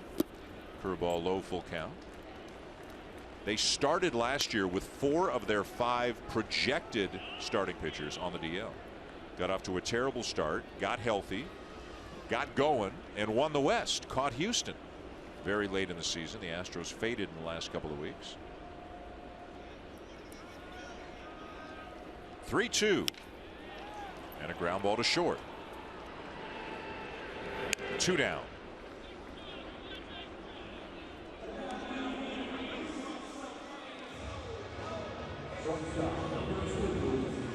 The Blue Jays have lost 4 consecutive games here at Rogers Center, and they have only scored 7 runs in those 4 games. That started with that 3-game sweep at the hands of the Chicago White Sox. Miguel Gonzalez started that series, and they got to him, but they lost it late as the White Sox came back, and then Chris Sale and Jose Quintana really shut down the offense totally. A couple of tough lefties.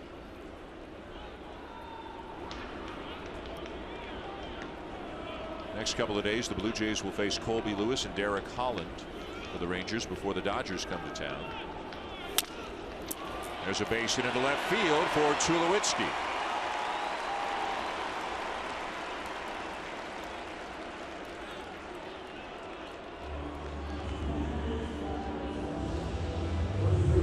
That's just the 5th hit for the Blue Jays, and you can see it's a 2-seam fastball that's down. He hit it off the end of the bat, but goes into left field for a base hit.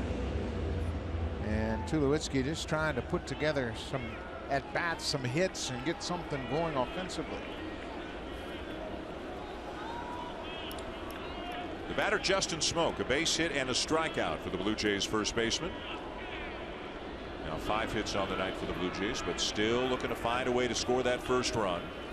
Smoke turns around to bat from the left side against the right-hander Wilhelmsen.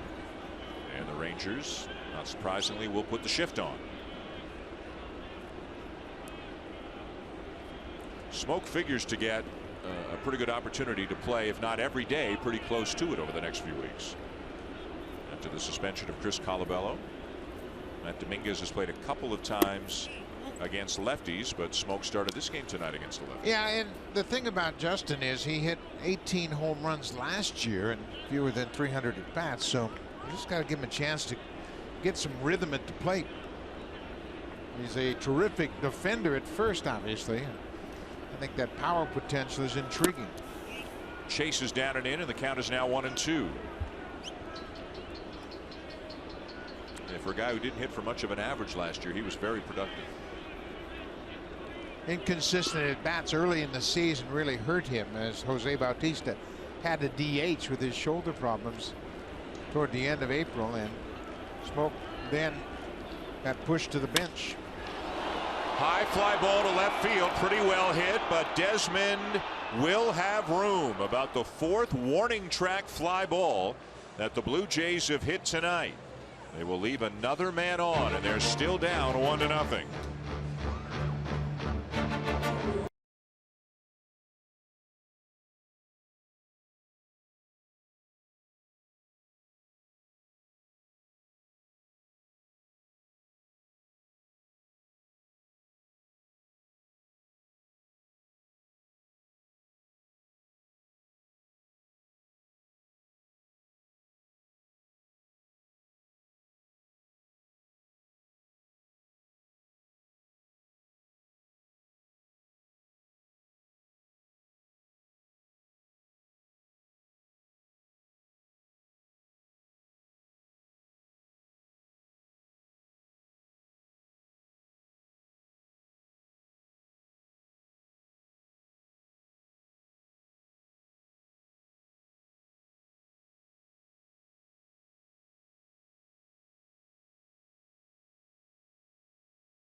Blue Jays spirit. Enter the TD Comfort Zone contest by posting a video or photo of you, tagging @BlueJays, and including hashtag TD Tuesday on Twitter or Instagram for a chance to win. For full contest rules and details, visit BlueJays.com/ComfortZone. John Gibbons has gone to the bullpen for right-hander Jesse Chavez, who has pitched very well so far this year, especially tough on right-handed batters. They're just 2 for 20 against him. Marco Estrada goes 6 innings, gives up just a run on 2 hits, throws 88 pitches. And now Chavez is on to face Desmond, Moreland, and Andrus here in the top of the 7th. Chavez has really thrown the ball well, as you mentioned, Dan, and he's got a very good fastball, and it's got late life, especially when he cuts it away to the right-handed hitters. I think John Gibbons was anxious to bring the bullpen in with nobody on base, give him a clean inning to start. They've had a rough time with inherited base runners to this point of the season. And about 45% of inherited runners have scored against the Blue Jays bullpen. There's a fastball in for a strike, and it's quickly 0-2 on Ian Desmond. Chavez, big strikeout numbers so far, 13 in 9 1/3 innings through 10 appearances this year.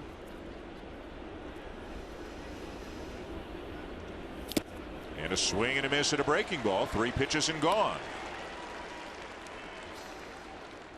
Well, anytime a manager can put his bullpen into a favorable situation, he's going to take advantage of it. And it's a 1-0 game. The Blue Jays are behind, and you see where they rank. 0-9. That's the last in the American League, of course. The ERA is 12th. Opponent's batting average 14th. The WHIP, they're all near the bottom. And they're 0-9, as we mentioned, and there has not been a team's bullpen go 0-10 since the '93 Mets. And they got off to an 0-10 start. Last team to have a bullpen start 0-9, the 2004 Expos. Mitch Moreland, the batter, a walk and a ground out. A run on just 2 hits for the Rangers. No runs on 5 hits for the Blue Jays. And the 0-1 fastball right on the edge, and it's 0-2. Left-hander Jake Diekman. He can bring it. He is up for the Rangers right now. He does not. He does not look like any fun. especially for a left-handed batter to go up there against. Yeah, he's got that crossfire delivery. He steps toward the first base foul line and then fires that fastball, sometimes a triple-digit fastball. Only left-handed batter the Blue Jays have in the lineup tonight is Saunders. He's due up fourth. A pitch outside of the knees.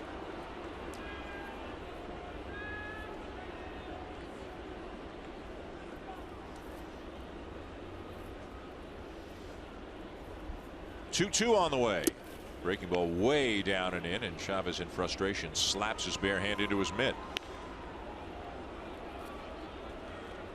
Elvis Andrus on deck for the Rangers.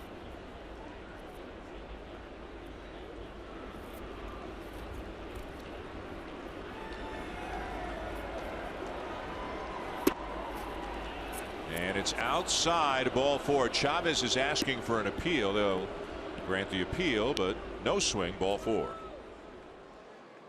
Blue Jays on Sportsnet. Presented by the all-new Honda Civic. Now available with Turbo. The 2016 North American Car of the Year. Top seven at Rogers Center. 1-0 Texas. Another pitcher's duel, just as was the case last night. Here's Andrus, and he'll swing at the first pitch and pop it up in foul territory, but this will get back out of play over the first base dugout. Andrus, a fly ball and a ground out tonight. The average just over 300 at 302. You know, it seems like so long ago, but at one point the Rangers had the top prospect in all of baseball, Jurickson Profar. But he has suffered so many injuries, and then Odor came on the scene and played so well that he took over the job at second base. Profar has not played in the majors since 2013. Still a young guy, 23 years of age. And checking out his numbers, he's at AAA, playing regularly right now at AAA Round Rock, where he's hitting .295, but he's fallen behind Odor on the depth chart, obviously, and he may be stuck, or may just be a case of if he can get healthy and play reasonably well, maybe he becomes a trade chip for the Rangers. Yeah, and I think that's what everybody's hoping for, because he had a major shoulder injury and it kept him out quite a while. He missed the entire 14 season and played just 12 games last year, all in the minor leagues, and he has been dealing with that significant shoulder injury. 1-2, chop foul. Brett Cecil is up in the pen. Through one pitch, got an out last night.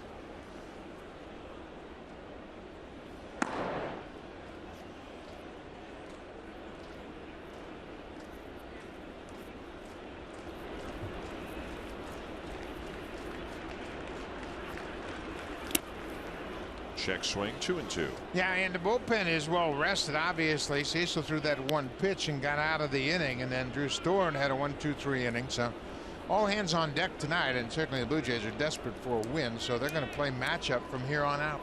The Blue Jays are 3 games under 500. They have not been 4 games under 500 at any point this season. This is the 3rd time they've been 3 games under. Nice pick at third. Donaldson to second one. Not in time at first, but a terrific play to get one out. Well, Donaldson has played great defensively all season long, and this ball was smoked, and you can see Andrus is upset. He was thinking about a double, and he almost hit into a double play. Donaldson reacts to his right and then plays it to the backhand side, and the momentum of the ball takes him to the ground, and he does the inside turn and still gets enough on the throw. You can see he got a lot of glove when he went in to find that ball and took a little bit of time away from his throw to second. So 2 down in the inning. Andrus replaces Moreland at first, and here's Nicholas, who has doubled and flied out. Again, the break the Blue Jays got back in the second inning when the double by Nicholas bounced over the fence in left center. Otherwise, Moreland would have scored from first without much trouble at all, but the ground rule double meant he had to stop at third. Otherwise, it would have been another run.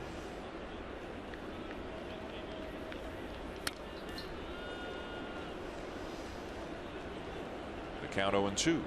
Russell Martin had put a pickoff play on at first base. He had an inside pitch and was hoping to get a swing and a miss because he had Smokey on alert. He's going to take a shot at picking off Andrews.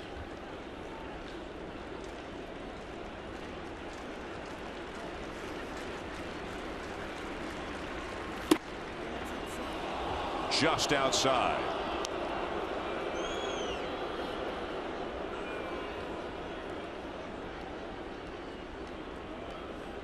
Chavez, second time around as a Blue Jay, acquired in the offseason for reliever Liam Hendricks. Somebody's getting shushed.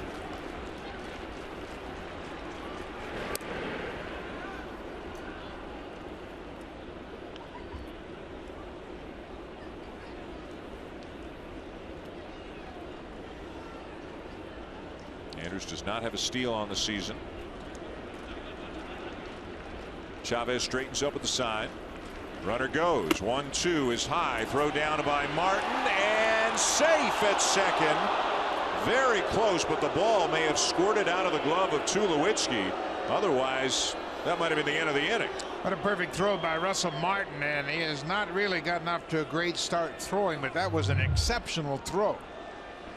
This is the first stolen base. You can see the ball gets there in time, but Tulowitzki just couldn't grab it cleanly.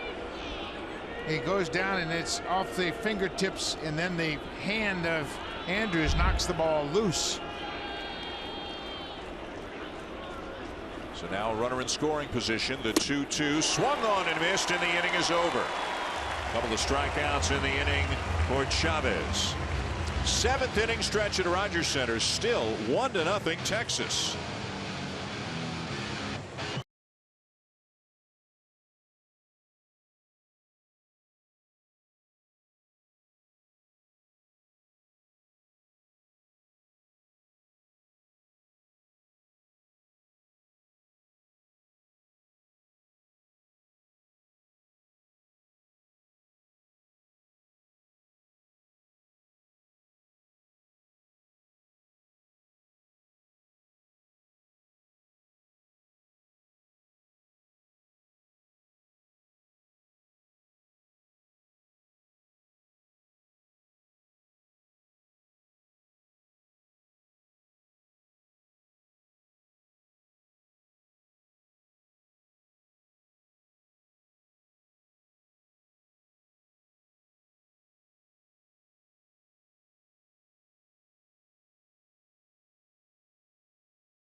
Rogers customers get free VIP Blue Jays experiences like alumni meet and greet, seat upgrades, offers, and more with Game Plus, part of the MLB.com Ballpark app.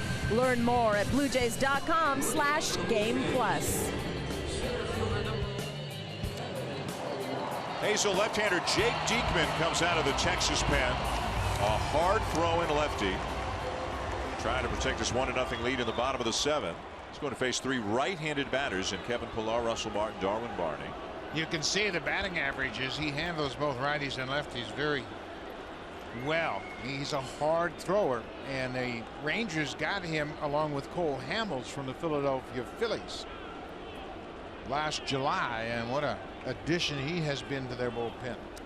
Pillar is 0 for 2.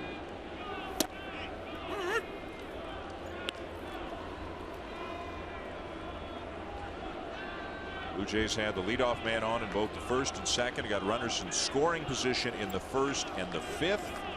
They've had some chances here and there. Only one 3-up, 3-down inning through the first 6, but they have left 6 men on. And they've hit into 2 double plays. Diekman made 4 appearances against the Blue Jays in the division series. He now just 2 hits in 6 innings. Big swing and a miss, 1-2 on Pilar. And he's got a strikeout pitch, both the fastball and the slider. He had 5 strikeouts in the postseason in those 6 innings of work.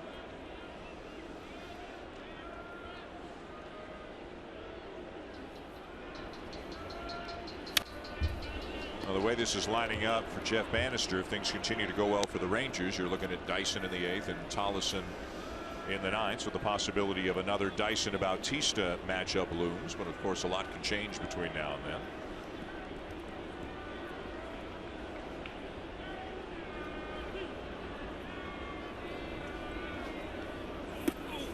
That hit him right in the foot. Wow. I mean, there is no way he could have gotten out of the way of that.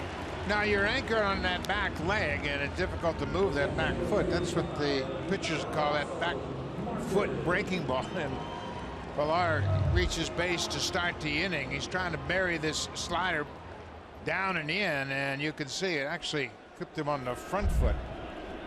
But he's aboard. That represents the tying run. So again, when you're scuffling, will the Blue Jays decide to do anything differently, whether it's a hit and run, a steal? Probably not with a lefty on the mound.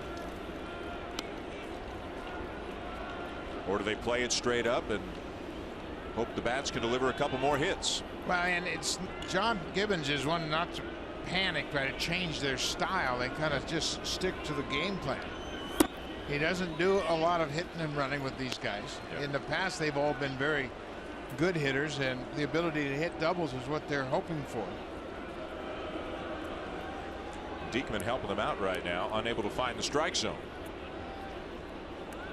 Kind of hard to hit and run on a guy who could put one right down the middle and then hit you in the toe with the next pitch, Yeah, too. it's so. very difficult. You certainly don't know where he's going to throw it. Martin with a base hit his last time up, 1 for 2 tonight. It's inside, ball 3.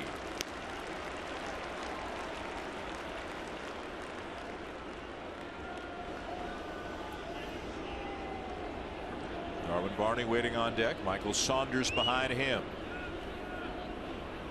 3-0. Runs inside, ball 4. 2 men on with nobody out.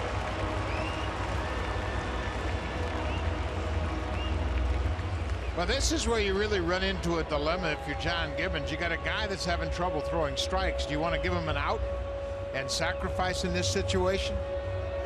You look at Barney now, obviously coming from the National League, he has been adept at sacrificing his whole career. So the defense in to help Diekman now, give him the bunt defense as the third baseman Beltre goes through the signs, and Tony Barnett just now getting up. He picked up his first big league win in the game last night. Well, you know Diekman's going to face Barney and Saunders because Saunders is a left-handed batter. Barnett may be brought in for Donaldson. The Rangers are certainly expecting a bunt. Barney squares and takes a strike. They're playing the wheel play now as Beltre is really crashing in from third base, and Andrews goes to third. Moreland, the first baseman, looking at Beltre, who's going through the signs. So this is important for the pitcher to unload quickly. When the shortstop breaks to third, he's got to unload that pitch so it doesn't give Barney a big hole to shoot through.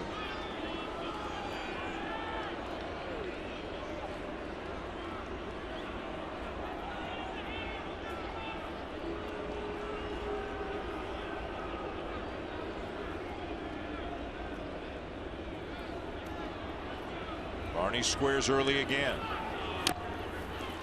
and bunts it foul. So he took a strike, bunts it foul, and now not an automatic, but you got to think pretty close to an automatic. They take it off at 0-2. Yeah, and it's very difficult. Of course, Diekman threw that nasty pitch, and now you would think they would take it off, but the Blue Jays have grounded into 2 double plays already tonight. They just haven't been able to string hits together and have big innings we were so used to last year. Well, Moreland's not backing up that far. Beltre's even with the bag at third. It's been a combination of inability to come up with a clutch hit and also not executing well at times that has hurt the Blue Jays. And this one will be back out of play. You certainly don't want to ask Barney to bunt with 2 strikes with the left-hander on deck. But you were asking him earlier. Now he's just got a battle. Michael Saunders on deck. Barnett warming in the pen. Blue Jays hoping to get the likes of Donaldson and Bautista up this inning with some traffic on the bases. They're down 1-0 in the bottom of the 7th. They've left 6 men on so far tonight. You can see Donaldson is chomping at the bit to get up to the plate.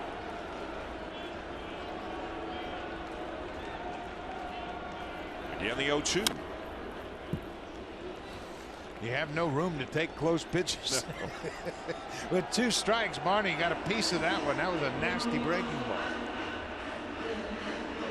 You know, he's tall and lanky and left-handed like Andrew Miller, but he doesn't have Miller's command. Now, it took Miller years to get the command he has now, but he's almost like a raw, unrefined Andrew Miller out there. Big fastball, sharp breaking ball, but you just never know quite where it's going.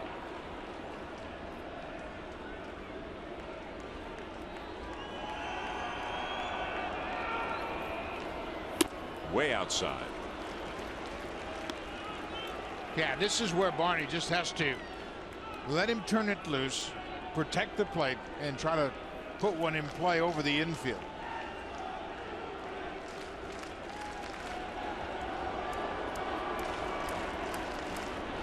One ball, 2 strikes the count, and the pitch upstairs. 2-2. Very good speed at second and Kevin Pillar. Russell Martin is the runner at first. Nobody out in the inning.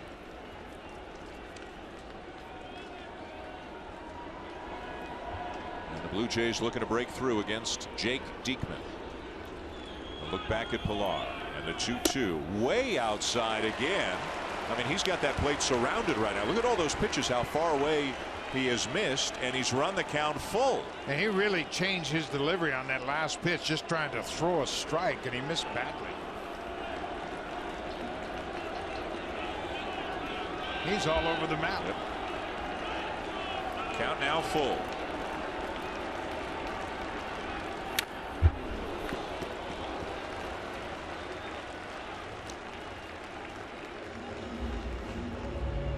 Donaldson a couple of batters away. In all likelihood, you got to believe he's going to be facing Barnett. One way or the other, Barnett's been up for a while. Picked up his first major league win last night.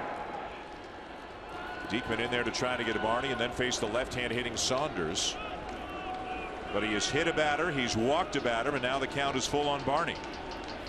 3-2 again. Darwin's a veteran, and he understands now it's just a battle. That last pitch was 95, but he was able to put the bat on it, foul it off. He mentioned he's gotten some big hits for the Blue Jays in his short tenure here, including that leadoff pinch hit double on Sunday.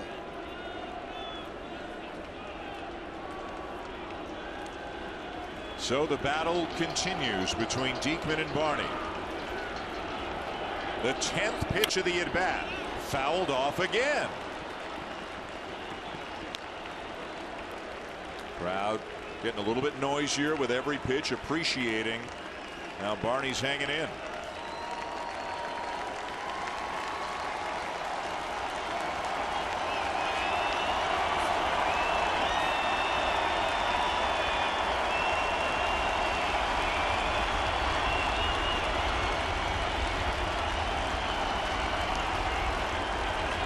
Another 3-2 and another foul ball.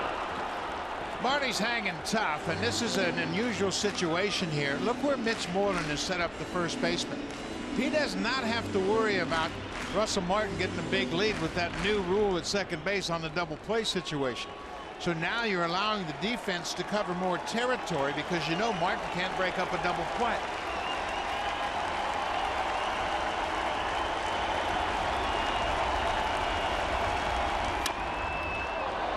Unbelievable. Barney deserves a lot of credit. Well, Darwin was an everyday player for the Cubs, so he has been through these situations in the past. 3 times in his career he had over 500 at bats. So this is nothing new. Tough at bat. So he's fouled off 7 pitches in the at bat. He has seen 12 pitches in all.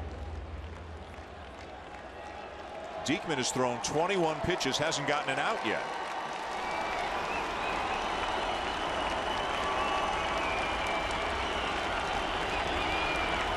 A team in desperate need of a big hit.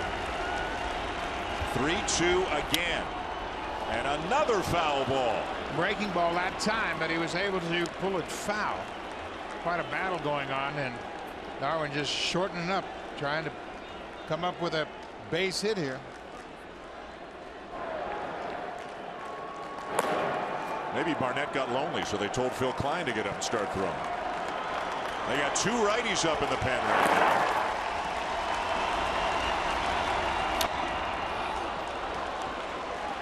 In all likelihood, it would be just a guess, but Barnett, if it's still a 1-run lead or a tie, maybe Klein if they fall behind, if the Blue Jays do something big this inning.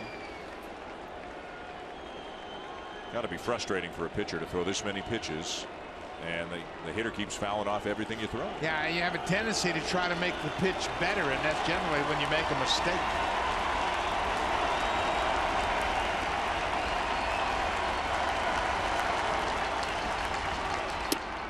Strike 3 called on the 15th pitch of the at bat.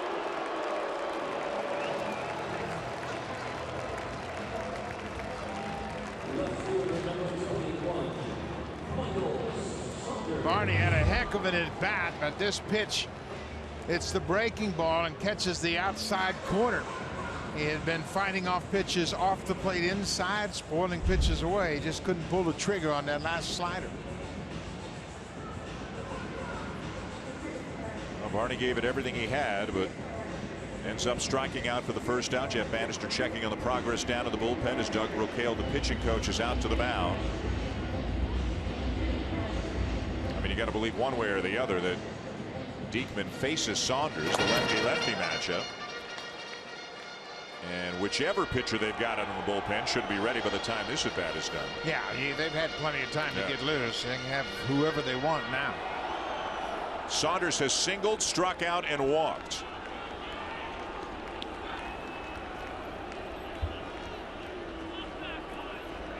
The Blue Jays are now 0 for 4 tonight with runners in scoring position. This has been a real problem for them for most of the young season.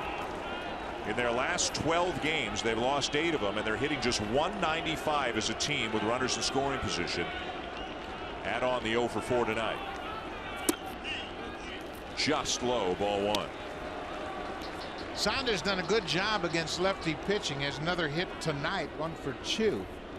His 7th hit against left-handed pitching.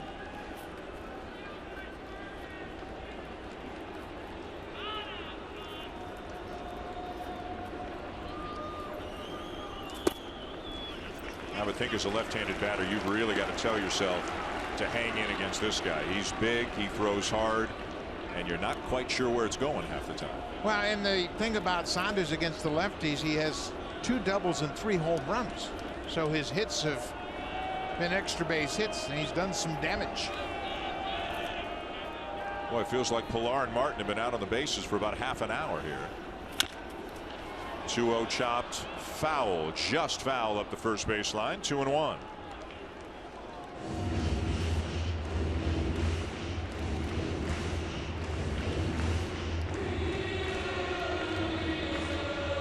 Marty recounting that 15 pitch at bat, that battle he had with Diekman. Runners make their way back. Saunders makes his way back to the plate. Relievers looking on, ready if needed in the bullpen. And the crowd here tonight just trying to will this team to a clutch hit to turn this ball game around.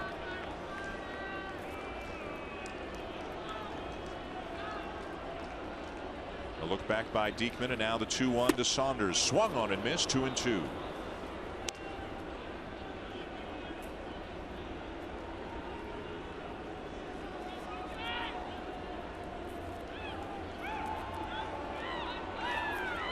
Again, if you think back to the Barney at bat, as great as it was, he didn't get the bunt down at the beginning of the at bat. They were trying to get the bunt down and advance the runners.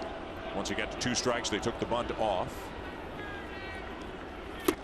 Swung on and missed. And Saunders strikes out for out number 2.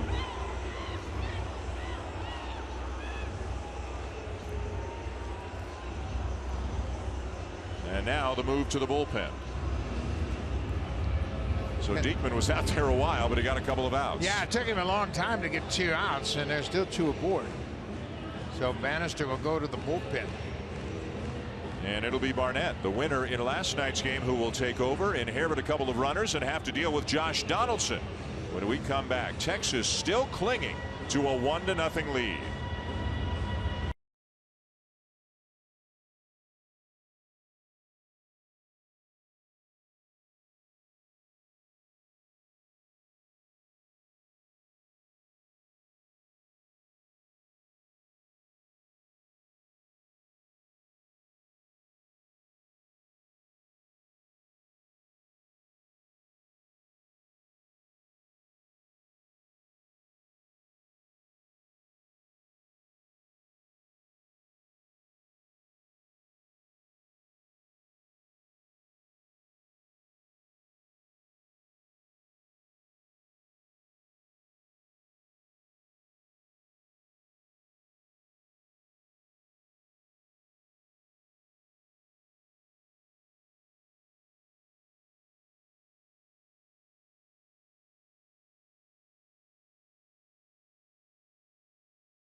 T-shirt presented by Honda. Thursday, May 5th, the first 15,000 fans will receive a Throwback Thursday ALDS Game 5 T-shirt. It takes place in the series finale versus the Rangers at 7:07 p.m. Visit BlueJays.com for tickets. Well, Josh Donaldson will be the batter for the Blue Jays with 2 men on and 2 outs here in the bottom of the 7th inning. It was 2 men on with nobody out before Diekman struck out Barney and Saunders. And now Tony Barnett, the winner in last night's game, faces Donaldson. Barnett, the 32-year-old from Anchorage, Alaska, already making his 12th appearance of the season. Pitched for a number of years in the minors and then for several years in Japan.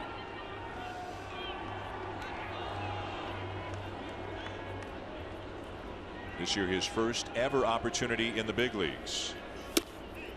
On the corner, 1-1. He was a closer in Japan, so he has experience in these types of innings. Josh Donaldson trying to figure out a way to get Pilar in.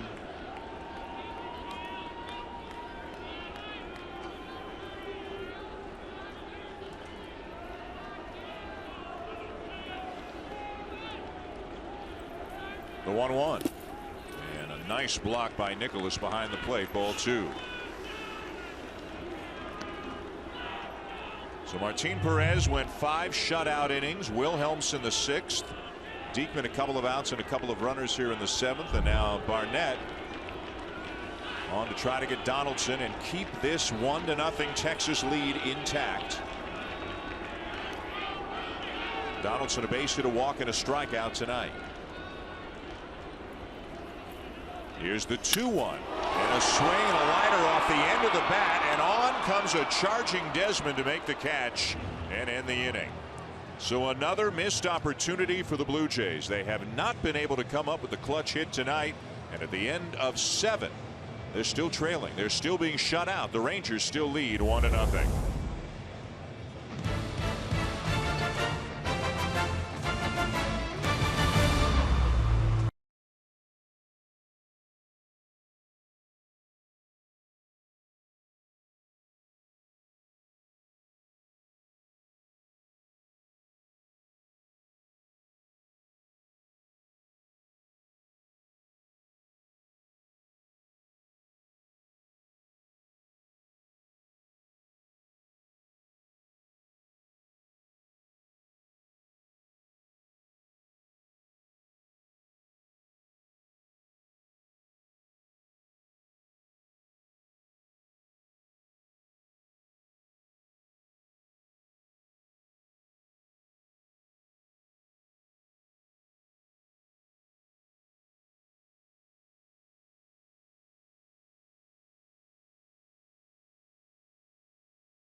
The leadoff home run by Rougned Odor way back in the first inning. The only blemish on the line of Marco Estrada tonight, Buck. Another good outing for Estrada, and boy, he really got locked in later on in the game. The only runner that reached base was that error by Tulowitzki, and he had really settled in, done a nice job. Allowed just 2 hits, and that earned run came to the first batter of the ball game. Top of the 8th, and here's Delino to Shields. He's 0 for 2. He'll be followed by Odor and then Nomar Mazara. Jesse Chavez, his second inning of work out of the Blue Jays bullpen. Just 2 hits tonight for Texas, but one of them enough to give them a lead that they still hold. Tomorrow night we'll be back with you as Colby Lewis takes on Aaron Sanchez, and then the series wraps up Thursday night. Derek Holland against Jay Happ. Fly ball slicing down the right field line and foul out of play.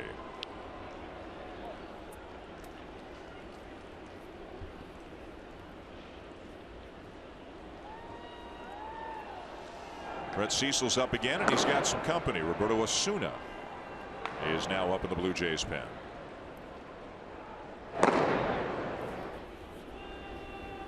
Oh, 2. And it is strike 3 called. Third strikeout already for Chavez. Drive of the Game is brought to you by all new Honda Civic, the 2016 North American Car of the Year. Well, it was the first batter of the ball game, and little did we think this would be the only run of the game. It's a high fastball, and Rougned Odor takes it deep to right. For Odor, that's his 4th home run of the season. He had 16 last year. And in 2014, he had 9 home runs and just 386 at bats. So he's got surprising power in a small package. But he's not going to face Chavez. He's going to face the lefty Brett Cecil, who threw 1 pitch, got 1 out last night, is back out there again tonight. Chavez does his job.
Of a rough start to the season, did get an out on 1 pitch last night. 0-5 on the season, elevated ERA. The Blue Jays seem to feel the problem is not pitch quality, it's more pitch selection. Yeah, and I think when Brett just got off to kind of a rough start, he hasn't made those same quality pitches we have seen, and it's just a matter of wrong pitch, wrong time, in particular at bats. The stuff is still the same. It's the first pitch cutter that sails upstairs. He's got the velocity's good. His break on his curveball is good. I just think he's made some mistakes as far as pitch selection early on. Odor with a home run, the only run of the night, to lead off the ball game. He's also flied out and struck out. And he grounds one through the right side, a base hit. That's the first hit for the Rangers since the 2nd inning.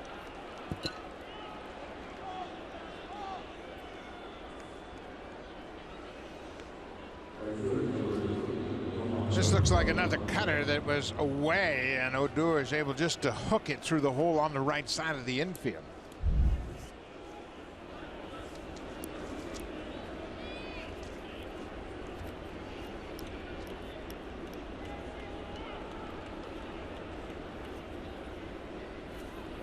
Two pitchers up now in the Blue Jays pen as a ground ball is sent up the middle. Diving stop to Tulowitzki, but the flip to second is not in time. And Cecil comes on to face two lefties, and they both come up with a base hit. And that's kind of been the way it's gone for Brett Cecil. Neither one of those balls was really smoked, and this ball is a seeing eye base hit. Tulowitzki, a desperation toss, but not in time to get Odor, and this is kind of the way it's been for Brett Cecil. He makes two pretty good pitches on lefties and ends up giving up two hits. And that's going to be all. John Gibbons was not going to let him face the right-handed batters, and man, Cecil getting booed as he comes off the field. And Roberto Osuna is going to come into the game in the 8th inning in a game in which the Blue Jays are trailing. Yeah, and it's just because he hasn't had too many opportunities to pitch. He's had 6 save opportunities and converted them all. So now it's a matter of him coming in here and just saving this inning. We will step aside one more time. The Rangers with the lead and threatening to add to it with the heart of their order coming up here in the top of the 8th.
Odor, and then an infield hit to Nomar Mazara, and now Roberto Osuna comes on. Last pitched on Sunday, just trying to keep this at a 1-run deficit. Adrian Beltre is the batter.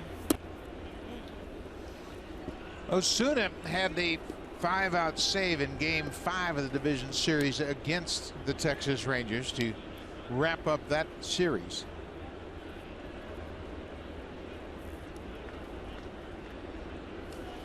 One 0 to Beltre. Misses outside for ball 2.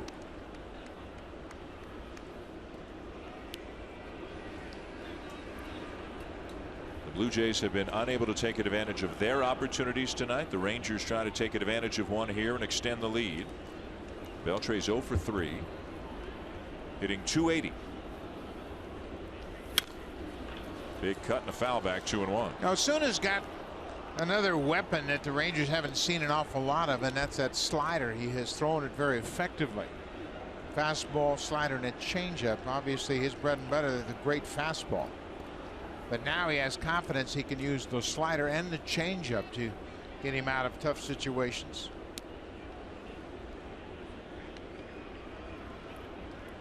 Just 21 years old. The second youngest player in the majors. The youngest player in the majors is the base runner at first for Texas. There's a fastball for a strike. 2-2. Nomar Mazara is the only guy in baseball younger than Roberto Osuna. And they're both playing like they've been in the big leagues 10 years. Off to a great start for Mazara in his first season, and Osuna, of course, had a great run last year in his rookie year.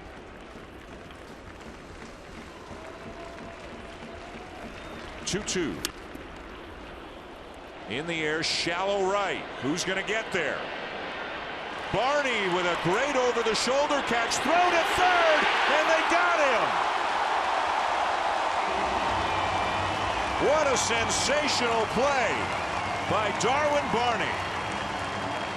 Well, Odor took exception to the hard tag by Donaldson, and Osuna played peacemaker. And these two teams have had a history, obviously, going back to the postseason last year. But Donaldson, he wanted to make sure everybody understands that he's out. Great play by Barney, and he never hesitated to think about where he was going to throw it. Donaldson puts the tag on Odor. He says, hey, what's up with that? And then Osuna comes over to play peacemaker and keep everybody calm in this situation. Time now for a Blue Jays Central update. Here are Jamie Campbell and Greg Zahn from the Samsung broadcast studio.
They meet again. Sam Dyson, Jose Bautista. Last night, Bautista hit the ball hard, put it right at Mazzara in right field. Of course, everybody remembers what happened last October. The stakes not quite as high right now as Dyson comes on. Here to project a 1-0 lead in the bottom of the 8th inning. The crowd, though, all fired up by another opportunity to see this matchup. Sam Dyson handled the questions after the game very professionally. He said, hey, he's going to win some of those battles, and I'm going to win some of those battles. And last night, I won that battle as I got him to fly out. Texas won, the Blue Jays nothing, bottom 8.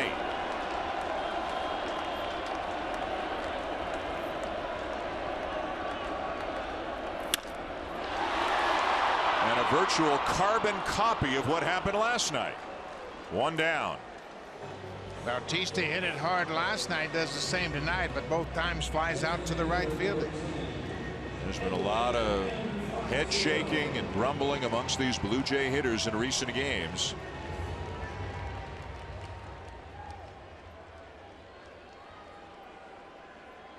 One down for Edwin Encarnacion, who's 0 for 2 with a walk.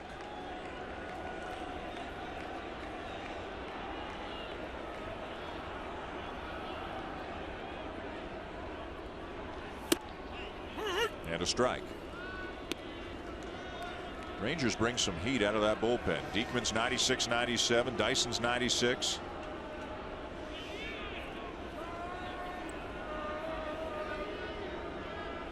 Oh, 1. Breaking ball fouled off. 0-2. Bautista hit that ball hard, but you obviously can't guide it. Looked like he might be talking or listening or engaging somebody on the other side of the field, the way that in the direction he was looking. Don't know if anything's going on at all. Things calm right now. Outside. See, that last pitch was 96, and Dyson's got terrific movement on that fastball. A little bit of a cutter that goes away from right-handed hitters, but that bread and butter pitch is his sinking fastball. Looked like he took something off. That was a changeup at 90 miles an hour.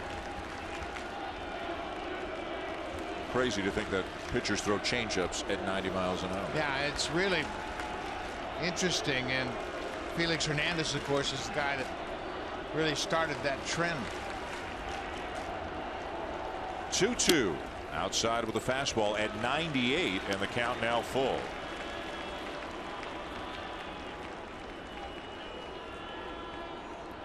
Troy Tulowitzki on deck.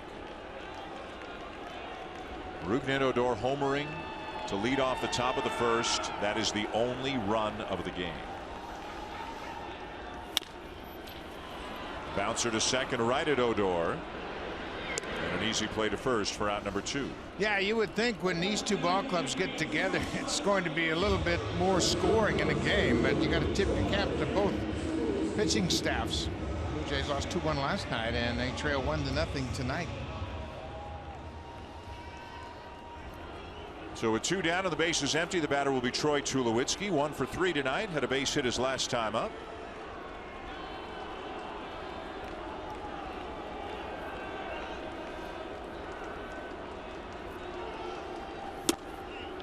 Right on the outside corner for a strike.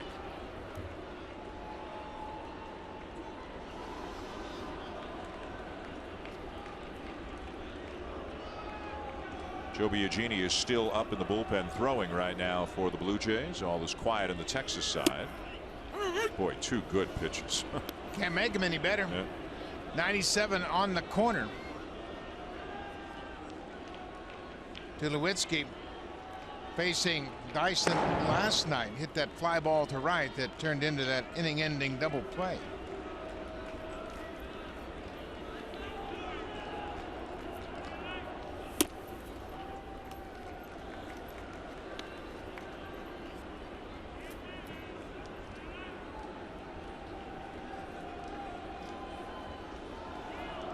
One and 2, the count on Tulowitzki. Justin Smoke on deck should the inning continue. You can see there's some long faces in that third base dugout, and there have been last couple of nights. They just can't find a way to score some runs. Ryan Goins trying to keep the enthusiasm up, not in the starting lineup tonight. There hasn't been a whole lot to cheer about.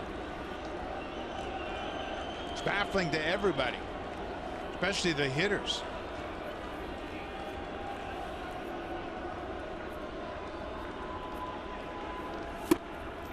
And the inning is over. Dyson gets the Blue Jays in order. We're at the end of 8 at Rogers Center, and it's still 1-0 Texas.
Ninth inning at Rogers Center, and for the 6th time this season, Buck, rookie right-hander Joe Biagini is into the game. Yeah, he hasn't had too many opportunities to pitch simply because there haven't been those lopsided games one way or another, but he's in to pitch in this 1-run game here, trying to keep it just that in the 9th inning.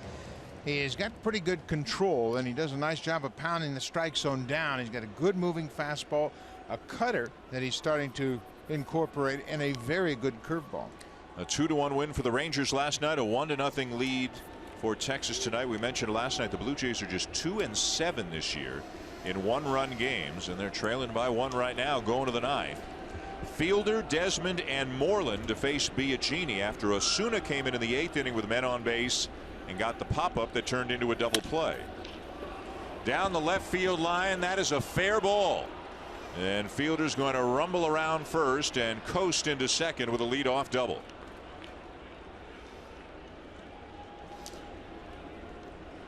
Fielder obviously not familiar with Biagini, but he hits his 5th double of the season, and now he's going to be lifted in favor of a pinch runner. As you look at that ball sliced down the left field line, and that's when Fielder is the most dangerous, when he's using the whole field and hitting that ball in the alley. Answer Alberto in to run for Fielder, who's the DH tonight. So Alberto will pinch run for him at second as the Rangers look to give Sean Tollison, their closer, a little bit more of a cushion. High fives all the way around for Fielder in the dugout. And let's see what Jeff Bannister is up to as Tollison has started throwing. See what Jeff Bannister is up to with Ian Desmond at the plate. Corner infielders for the Blue Jays basically even with the bags.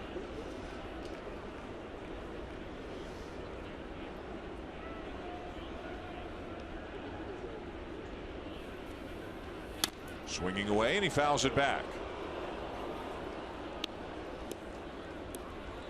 Desmond has flied out, lined out hard to third, and struck out his last time up.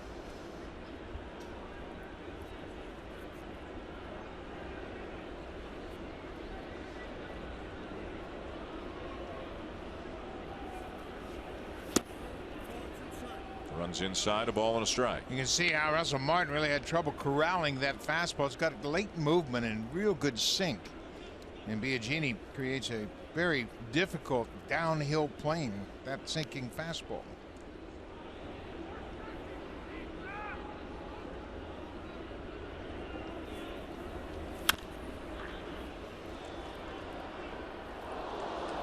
He's an interesting guy to talk to as well. You've spoken to him more than I have, but he's a bit of a trip. Yeah, he is. He's a real free spirit. He absolutely loves being in the big leagues. He said the guys have treated him great. And he is a Rule 5 player who's never pitched above Double-A. Came from the Giants.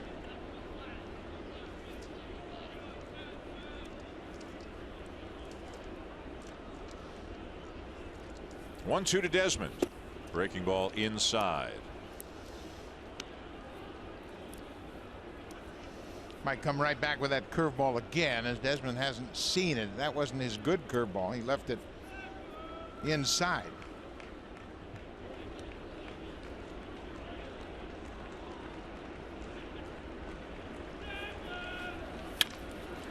A liner to right, and did Bautista come up with the catch? Yes.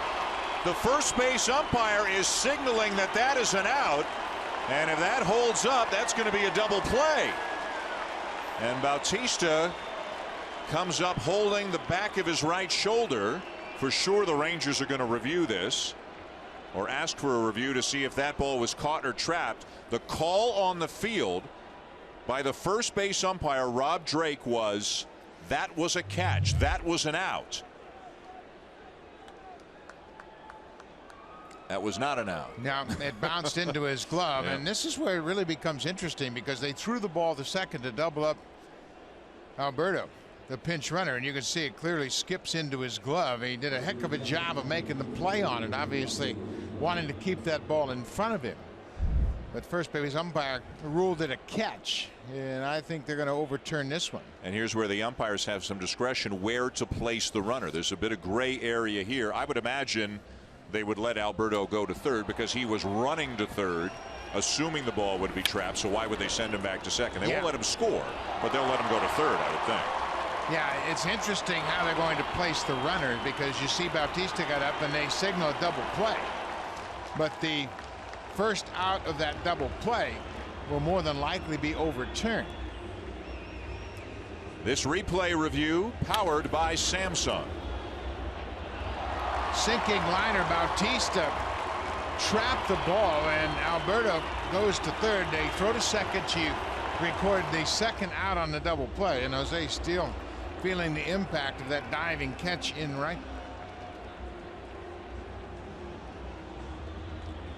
Headsets coming off. No catch. And the runner will be awarded third base. So that'll be a single for Desmond. Not sure why there's so much loud booing here. It seemed fairly obvious that he didn't catch that ball with the replays. First and third, nobody out. Now the infield has to come in, but I think they interpreted that play perfectly, because you can't penalize the base runner for the umpire calling catch.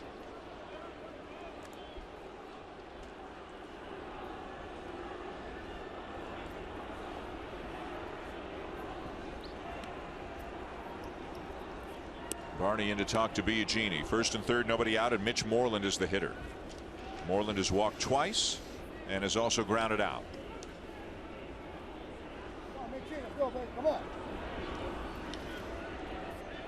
The way the Blue Jays are going offensively right now, even one more run for Texas feels like a huge deal. Ground ball to second, runner coming home, throw to the plate, tag in time. And Alberto may be saying that he never got me.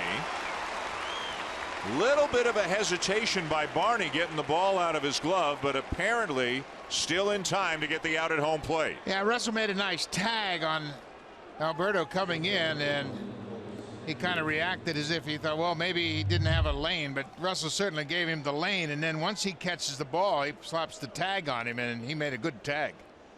Good call by the home plate umpire, Sam Holbrook, but you can see Martin extending that glove and tagging Alberto in the chest. So 4-2 on the putout, fielder's choice, first and second, one out, and now here's Elvis Andrus, 0 for 3.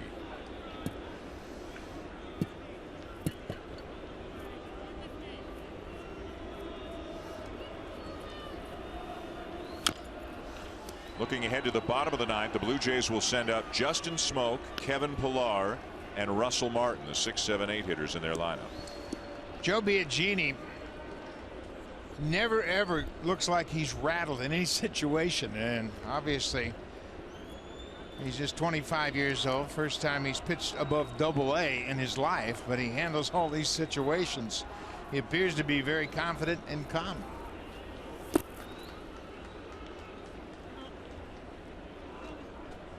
He was on the mound in Baltimore in the extra inning game when he threw the ball to Josh Tolle, and the Orioles won on a pass ball in extra innings. But he takes the ball and he comes at you.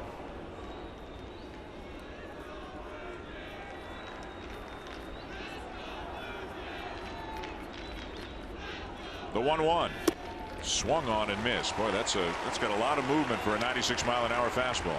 Yeah, he sure does have a lot of movement. That ball really runs, and that's the pitch that got away from Josh Tolle then in that Baltimore game. You can see Ezekiel Carrera was up in the Blue Jays dugout. Had a bat in hand, so he may be called upon as a pinch hitter in the bottom of the ninth.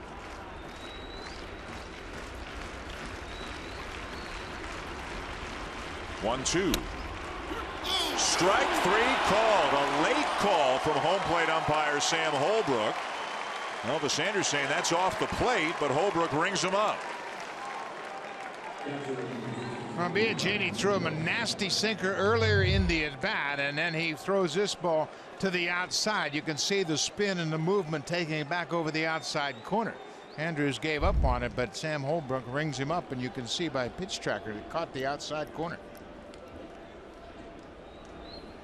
So 2 down in the inning now, and here's catcher Brett Nicholas.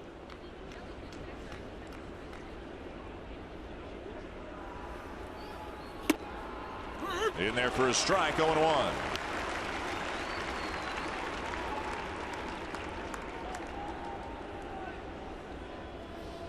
One run, 6 hits, no errors for the Rangers. No runs, 5 hits, 1 error for the Blue Jays. Texas has left 5. The Blue Jays have left 8. Biagini trying to get out of this, and he's a strike away from doing so. First and third, nobody out, and Biagini Keeps filling up that strike zone.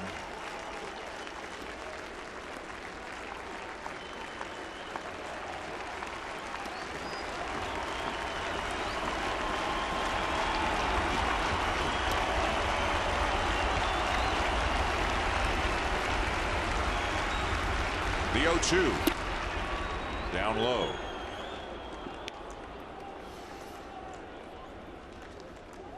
Biagini's a terrific Rule 5 draft pick. He's got size. He's been a starter throughout his career. Blue Jays would love to be able to carry him all season long and keep him in the organization and beyond this year. In a pretty important spot right here. And it looks like he's going to get out of it.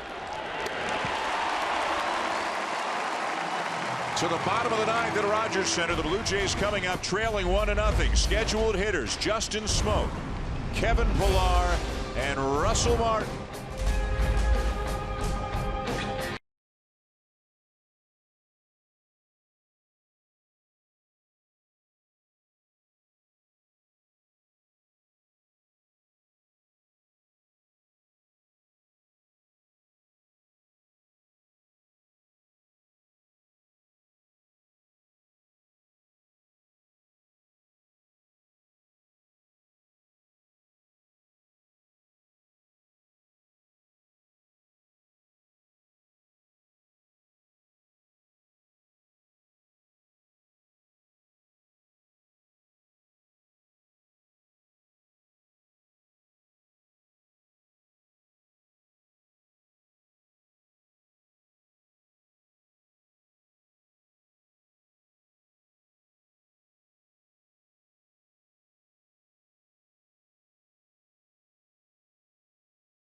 Is on. He picked up the save last night in a 2-1 win, trying to pick up another one here tonight.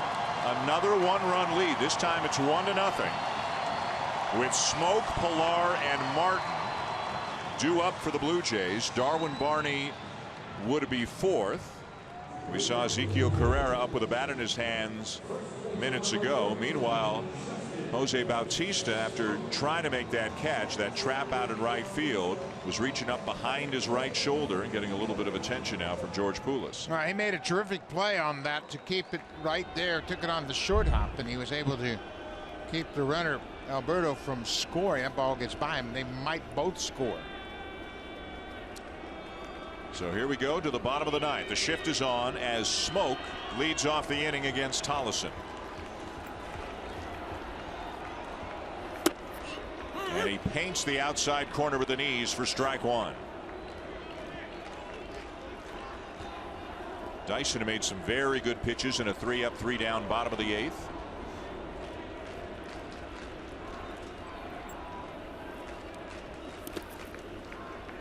How often does that eighth inning guy come in and face the meat of the order, then the closer gets the next three? But Dyson did a terrific job with Bautista, Encarnacion, and Tulowitzki.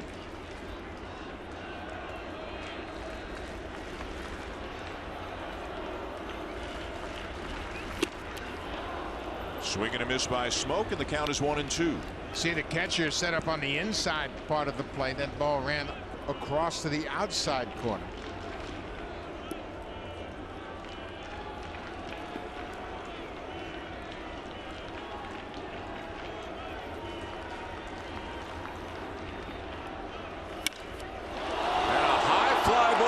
Center field. It is deep, and it is gone.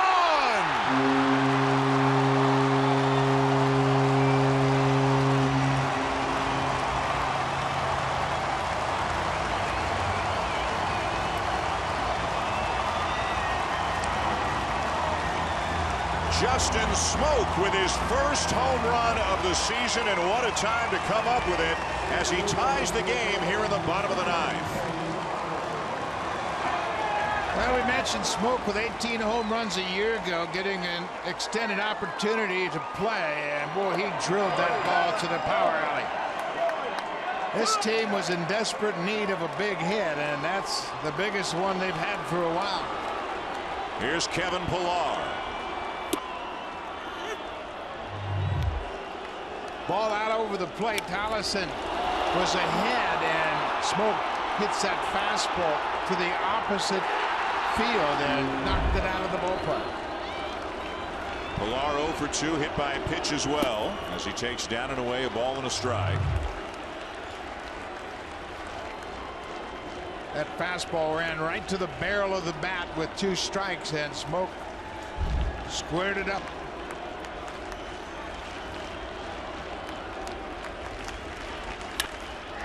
Now Pillar laces the ball to left field, off the wall on the fly. He's going to have to hurry, and he's in there safely.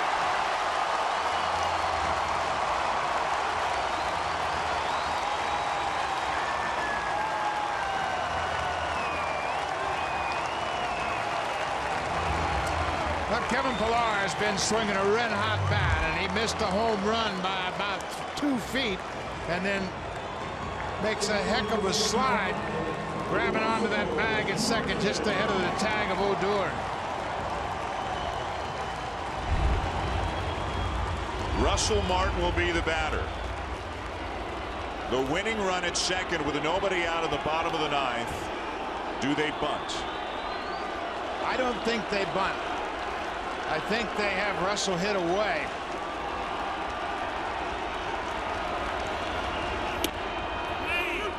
He squared the bunt and takes a strike. He thought that was off the plate. Ezekiel Carrera's come out of the on-deck circle in Darwin Barney's spot. Did Martin get the runner over somehow, some way?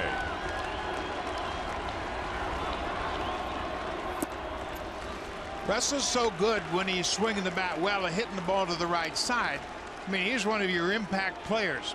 I think you give him an opportunity to swing the bat, pick up an RBI, and that might be just the kind of base hit that gets him going. Blue Jays trailed all night long. Leadoff home run in the first by Rougned Odor. A Smoke homer in the bottom of the ninth to tie it. The 1-1. Down and away, ball 2. You've been waiting for Russell to really start swinging the bat, and now he has to focus on hitting the ball to the power alley in right center. Just anything to get him going.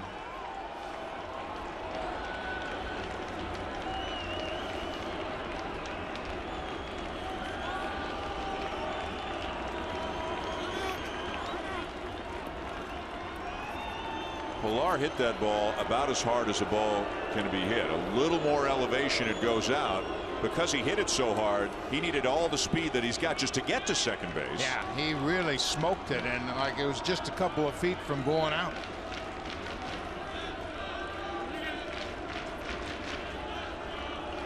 Two balls and a strike on Martin.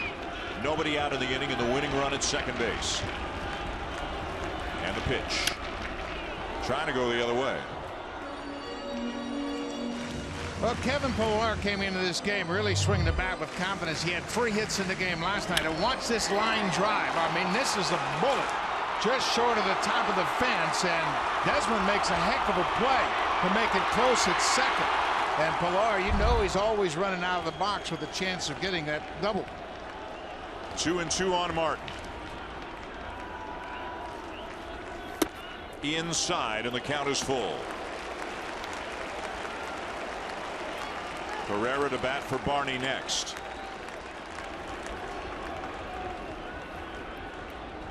All is quiet in the Texas pen.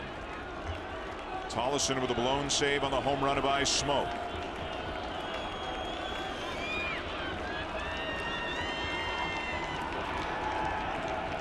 (3-2). And Martin chases down and away for out number 1. Looked like a breaking ball down and away. Might have been off the plate outside.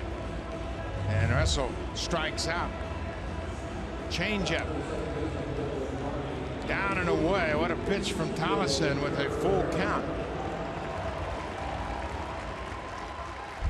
So now Carrera.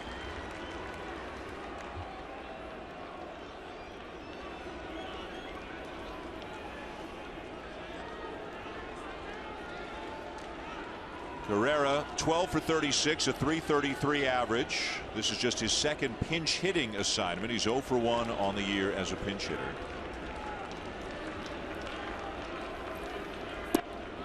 And he'll look at ball one. Barney, the guy who Carrera replaced, up there on the top step, trying to give him some encouragement.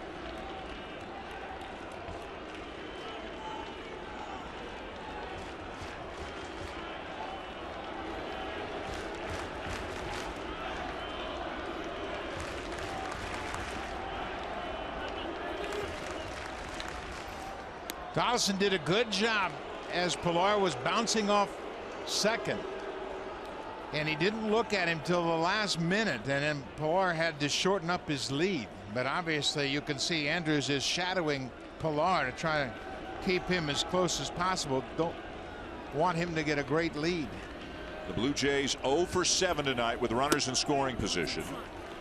As Tollefson falls behind, 2 balls and no strikes on Carrera.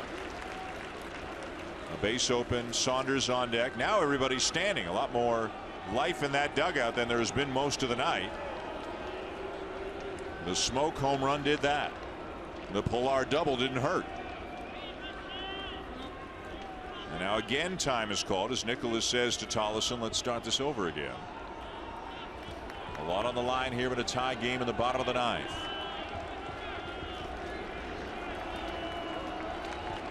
The 2-0. Ball 3. Tollefson throws that changeup and he bounced that one in the dirt. You remember last night Pilar advanced on a short wild pitch in the dirt from first to second. And obviously he's aware that anything in the dirt gets away from the catcher. He's got a chance to break for third.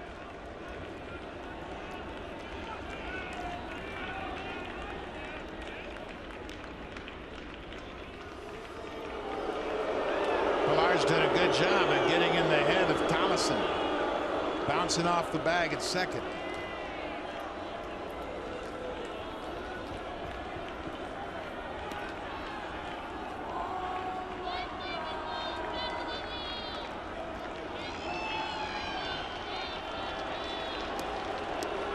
Now they want to talk things over. He wants his rookie catcher to come out and talk about this next pitch. Of course, this is the 9th spot in the order.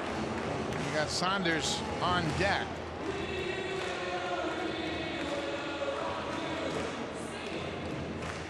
Saunders on deck. A 3-0 count on Carrera, pinch hitting for Barney. Some of the Texas infielders getting down into crouch. They've been out there a long time.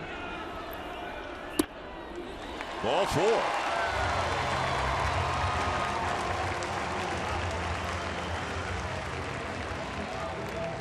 Now for a preview of what's coming up on Sportsnet Central. Here are Eric Thomas and Ivanka Osback.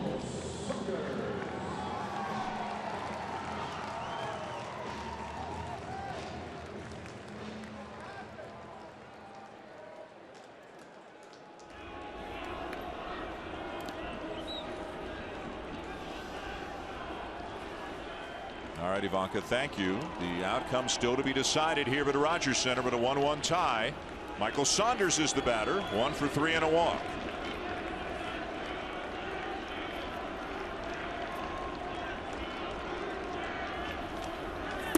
Ball 1.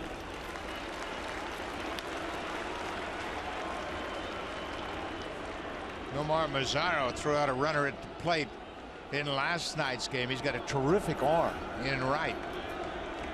Center and left. They're both former infielders. Desmond has a shortstop arm. He's in left, and they are playing relatively shallow. Well, the Blue Jays have their fastest runner at second base in Pilar as Saunders shows good patience. And the count is now 2-0.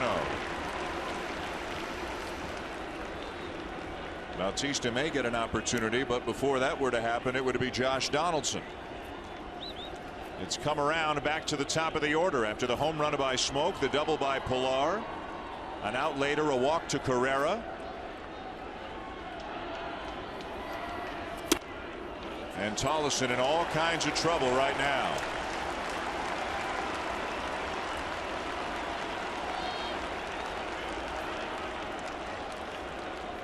Three and 0. The infield on the right side can play back because they don't have to worry about holding Carrera close should there be a ground ball double play. So they get more range to defend against the left-handed hitter because they're playing so deep. Without that rule at second base, he'd have to come up here and try to keep Carrera as close as he can to first, but now it's not an issue. 3 balls and a strike on Saunders. With one down in the bottom of the ninth, Tollefson comes set. He deals and Saunders chops it foul. The count runs full.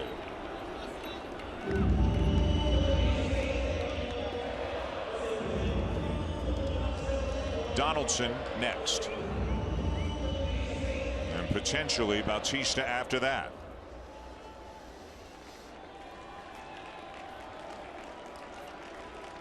The crowd kind of catches its breath a little bit between pitches. 3-2 now the count on Saunders. So much on the line here on this pitch. And a step off by Tollefson to look Pilar back.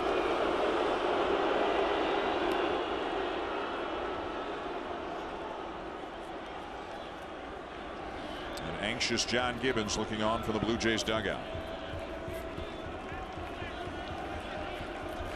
Andrews trying to keep Pilar close. 3-2 and it's in there for strike 3 called. Saunders fooled on the pitch. Just couldn't pull the trigger on that inside pitch, and now this is an interesting move as you see the manager Jeff Bannister out to talk the situation out with Sean Tollefson. Here's that last pitch. It's a changeup inside and it just fools Saunders. He can't pull the trigger. And that's the same pitch he struck out Russell Martin with on a 3-2 pitch, and he throws it to Saunders and really has confidence in throwing that changeup. So now it'll be Tollefson and Donaldson. Really interesting that the manager would come out and talk to Tollefson about this at bat.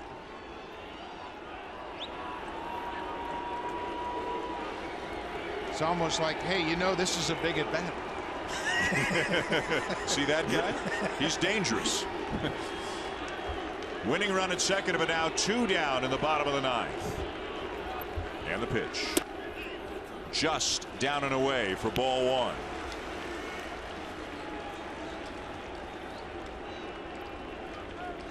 Infielders and outfielders playing Donaldson to pull.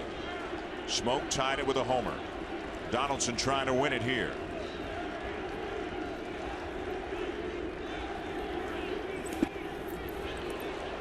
Not far enough, and it's 2-0.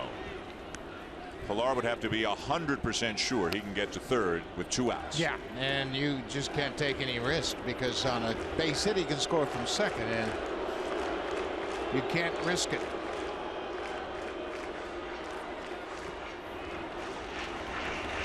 The Rangers may have broken an unofficial major league record for most meetings on the mound in 1/2 inning. Now they got a rookie catcher back there, and they want to make sure everybody's on the same page, and the infielders have all gotten engaged.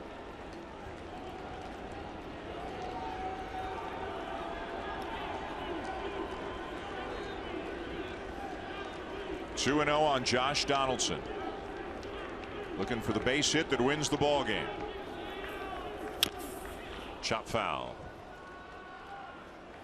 Tollefson has really leaned heavily on his changeup in this inning.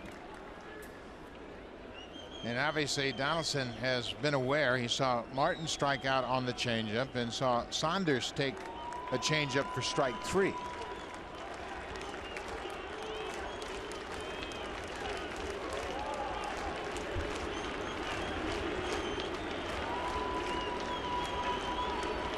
The 2-1.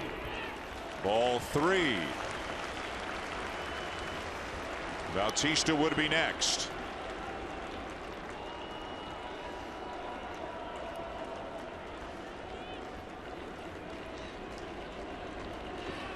$24,437 in attendance here tonight at Rogers Center. Finally got a little offense here in the bottom of the ninth, looking for a little bit more.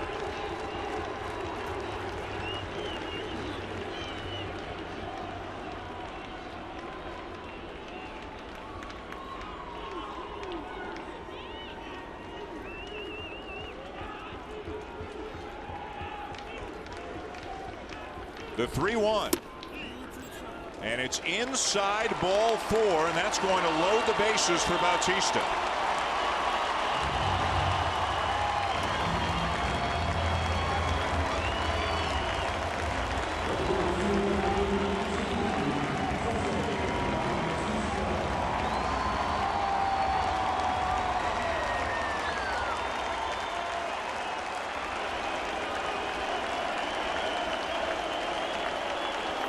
The winning run is 90 feet away. 2 down in the bottom of the ninth. And the pitch. Mighty cut by Bautista as he sends it back foul. There aren't many. We're on the 400 level here. There aren't many foul balls that come up in this neighborhood.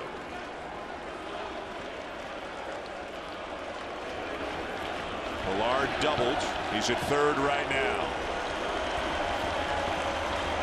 Everybody on their feet at Rogers Center. The set by Tollison. And the 0-1 low, a ball and a strike. It is so difficult in this situation for hitters like Donaldson to take ball 4, and Bautista's taking borderline pitches. Tremendous discipline. Everybody's anxious to come up with this big hit, but you got to make sure you get a strike.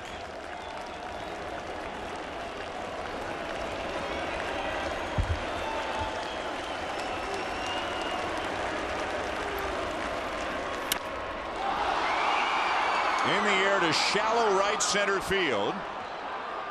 And we're headed to extra innings here at Rogers Center. Justin Smoak tied the game with a home run to lead off the inning. His first of the season, drilled it to deep left center, but the Blue Jays could not push across the winning run. So there's more baseball coming here tonight.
Way back when, at the beginning of the ball game, leadoff batter, top of the first, Rougned Odor with a home run off Marco Estrada. Estrada pitched very, very well after that, and that run for the Rangers held up until the bottom of the ninth, Buck, when Justin Smoak came to the plate. Against Sean Tollison, he got a fastball down and away. You can see Tollison's reaction. He understood that this ball was hit hard, and boy, Smokey, that's his first home run of the season, and a very timely one. Goins comes in to take over defensively at second base, and Carrera stays in the ball game. He moves to left. Joe Biagini starts Delino to Shields with a strike here in the top of the 10th. It'll be to Shields, Odor, and then Mazara. 9-1 and 2.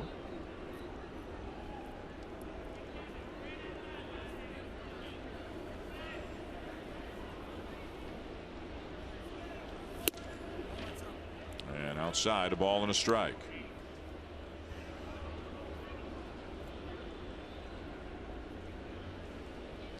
A run on 6 hits for the Rangers, a run on 7 hits for the Blue Jays. Blue Jays leaving the bases loaded in the bottom of the 9th. And again, after the Smoke home run came the Pilar double. But Martin struck out for the first out, then Carrera walked, and then Saunders struck out for the second out. And eventually the Blue Jays would leave the bases loaded. Well, it's easy to look back at the Russell Martin at bat and say, well, they should have bunted in that situation. But John Gibbons, the manager, is thinking about the big picture. You got to get your star catcher going. You give him an opportunity to come up with a big base hit, and unfortunately struck out on that changeup. And pitch runs down and in, and the count now full on to Shields.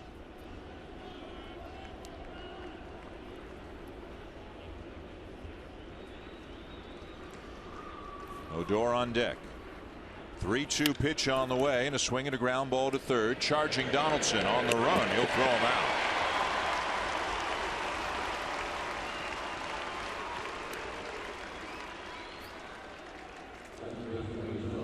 Donaldson's had a good night in the field. He made a couple good plays and snared a line drive. This time he has to throw on the run, and the Shields can motor. So he throws him out by a full stride.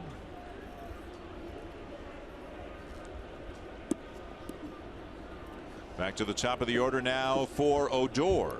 2 for 4, including that home run in the first inning. This might sneak through, way out on the outfield turf, and out at first. Terrific play by Goins. One of the toughest things to do is come off the bench and play defense, and Goins kept himself in the game, and it's a terrific play. He knows Odor can run. He unloads in a hurry and gets some help from Smoke digging it out of the dirt.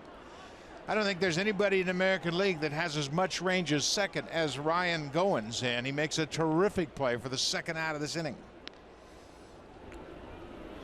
It's scooped by Smoke at the other end. Biagini likes the defense.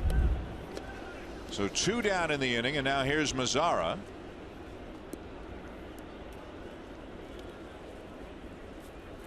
Mazara tonight 1 for 4, had an infield hit his last time up. Hit a big home run last night, the run that stood up as the winner for the Rangers in the 2-1 game.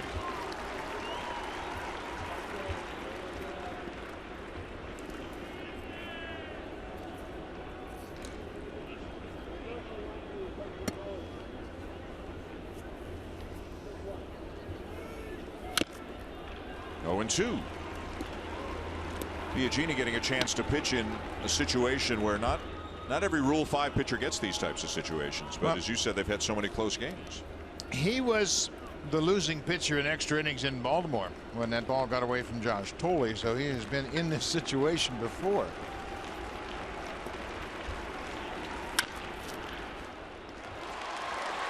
Smoke will take it himself, and the inning is over. 3 ground ball outs.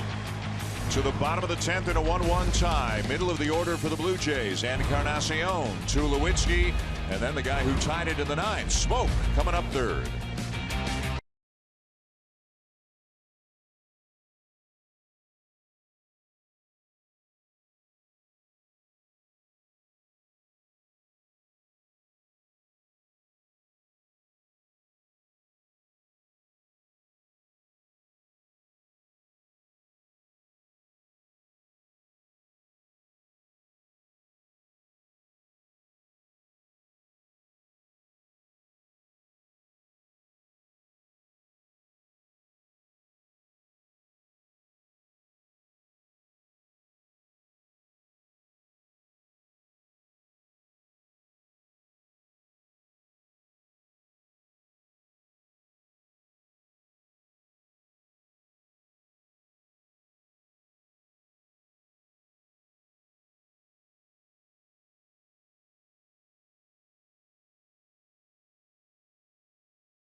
Phil Klein comes out of the Texas pen here in the bottom of the 10th inning. 6'7", 255 pounds. He is the 7th pitcher of the night for the Rangers, who spent some time with Texas each of the last 2 years, making his 7th appearance of the season this year.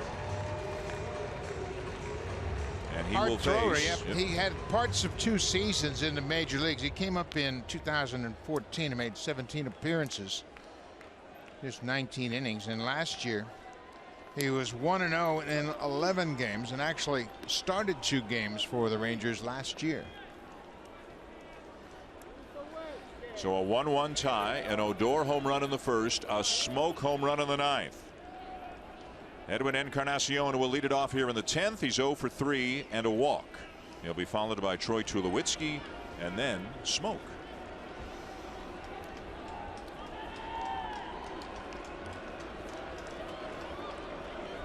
$11 men left on by the Blue Jays through 9.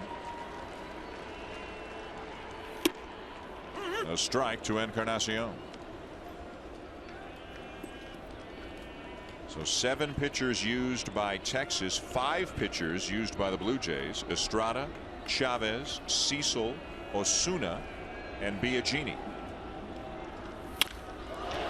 Line to left field. That's a base hit.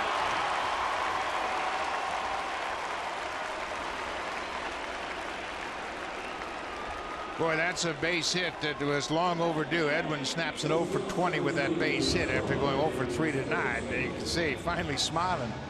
He's been working hard to get this timing down, and he hammers this ball to left, foot down in plenty of time, gets the barrel out in front and smokes it to left.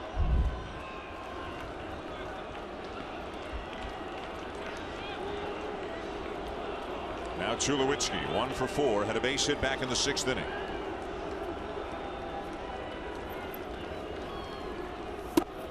And a strike.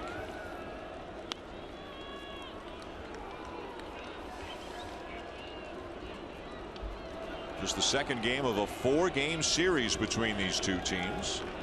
2-1 win for Texas last night. We'll have games for you each of the next 2 nights. Called strike 2. Looks like he's cutting that ball a little bit. It's just 86 miles an hour, but there seems to be late movement on it. He's thrown it to Encarnacion in the first at bat of this inning.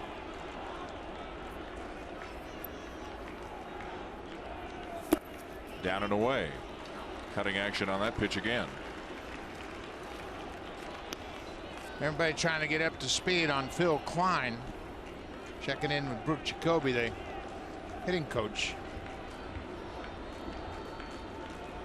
Klein ahead of Tulowitzki, a ball and 2 strikes. Leadoff man aboard, Encarnacion, here in the bottom of the 10th.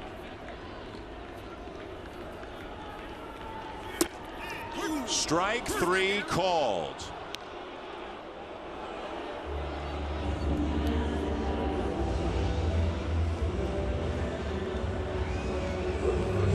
Went down and away again, and you can see this is just a 2-seam fastball, and again it runs back to the outside corner.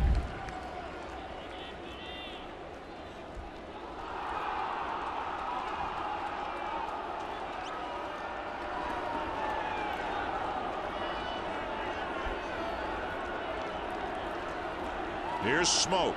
His home run tied it in the bottom of the 9th. Now he drills one to deep left field, and that's a game winner.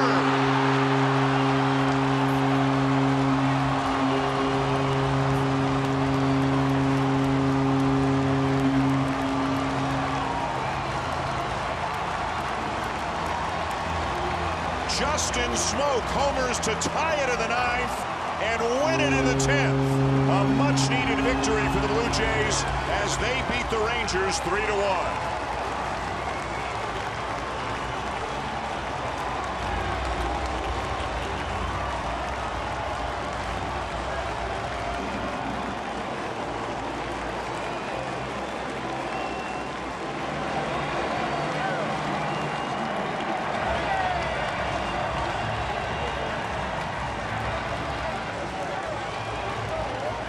Justin Smoke has been waiting a long time to hit his first home run, and he didn't mess around. He saved it for a game-tying situation in the ninth.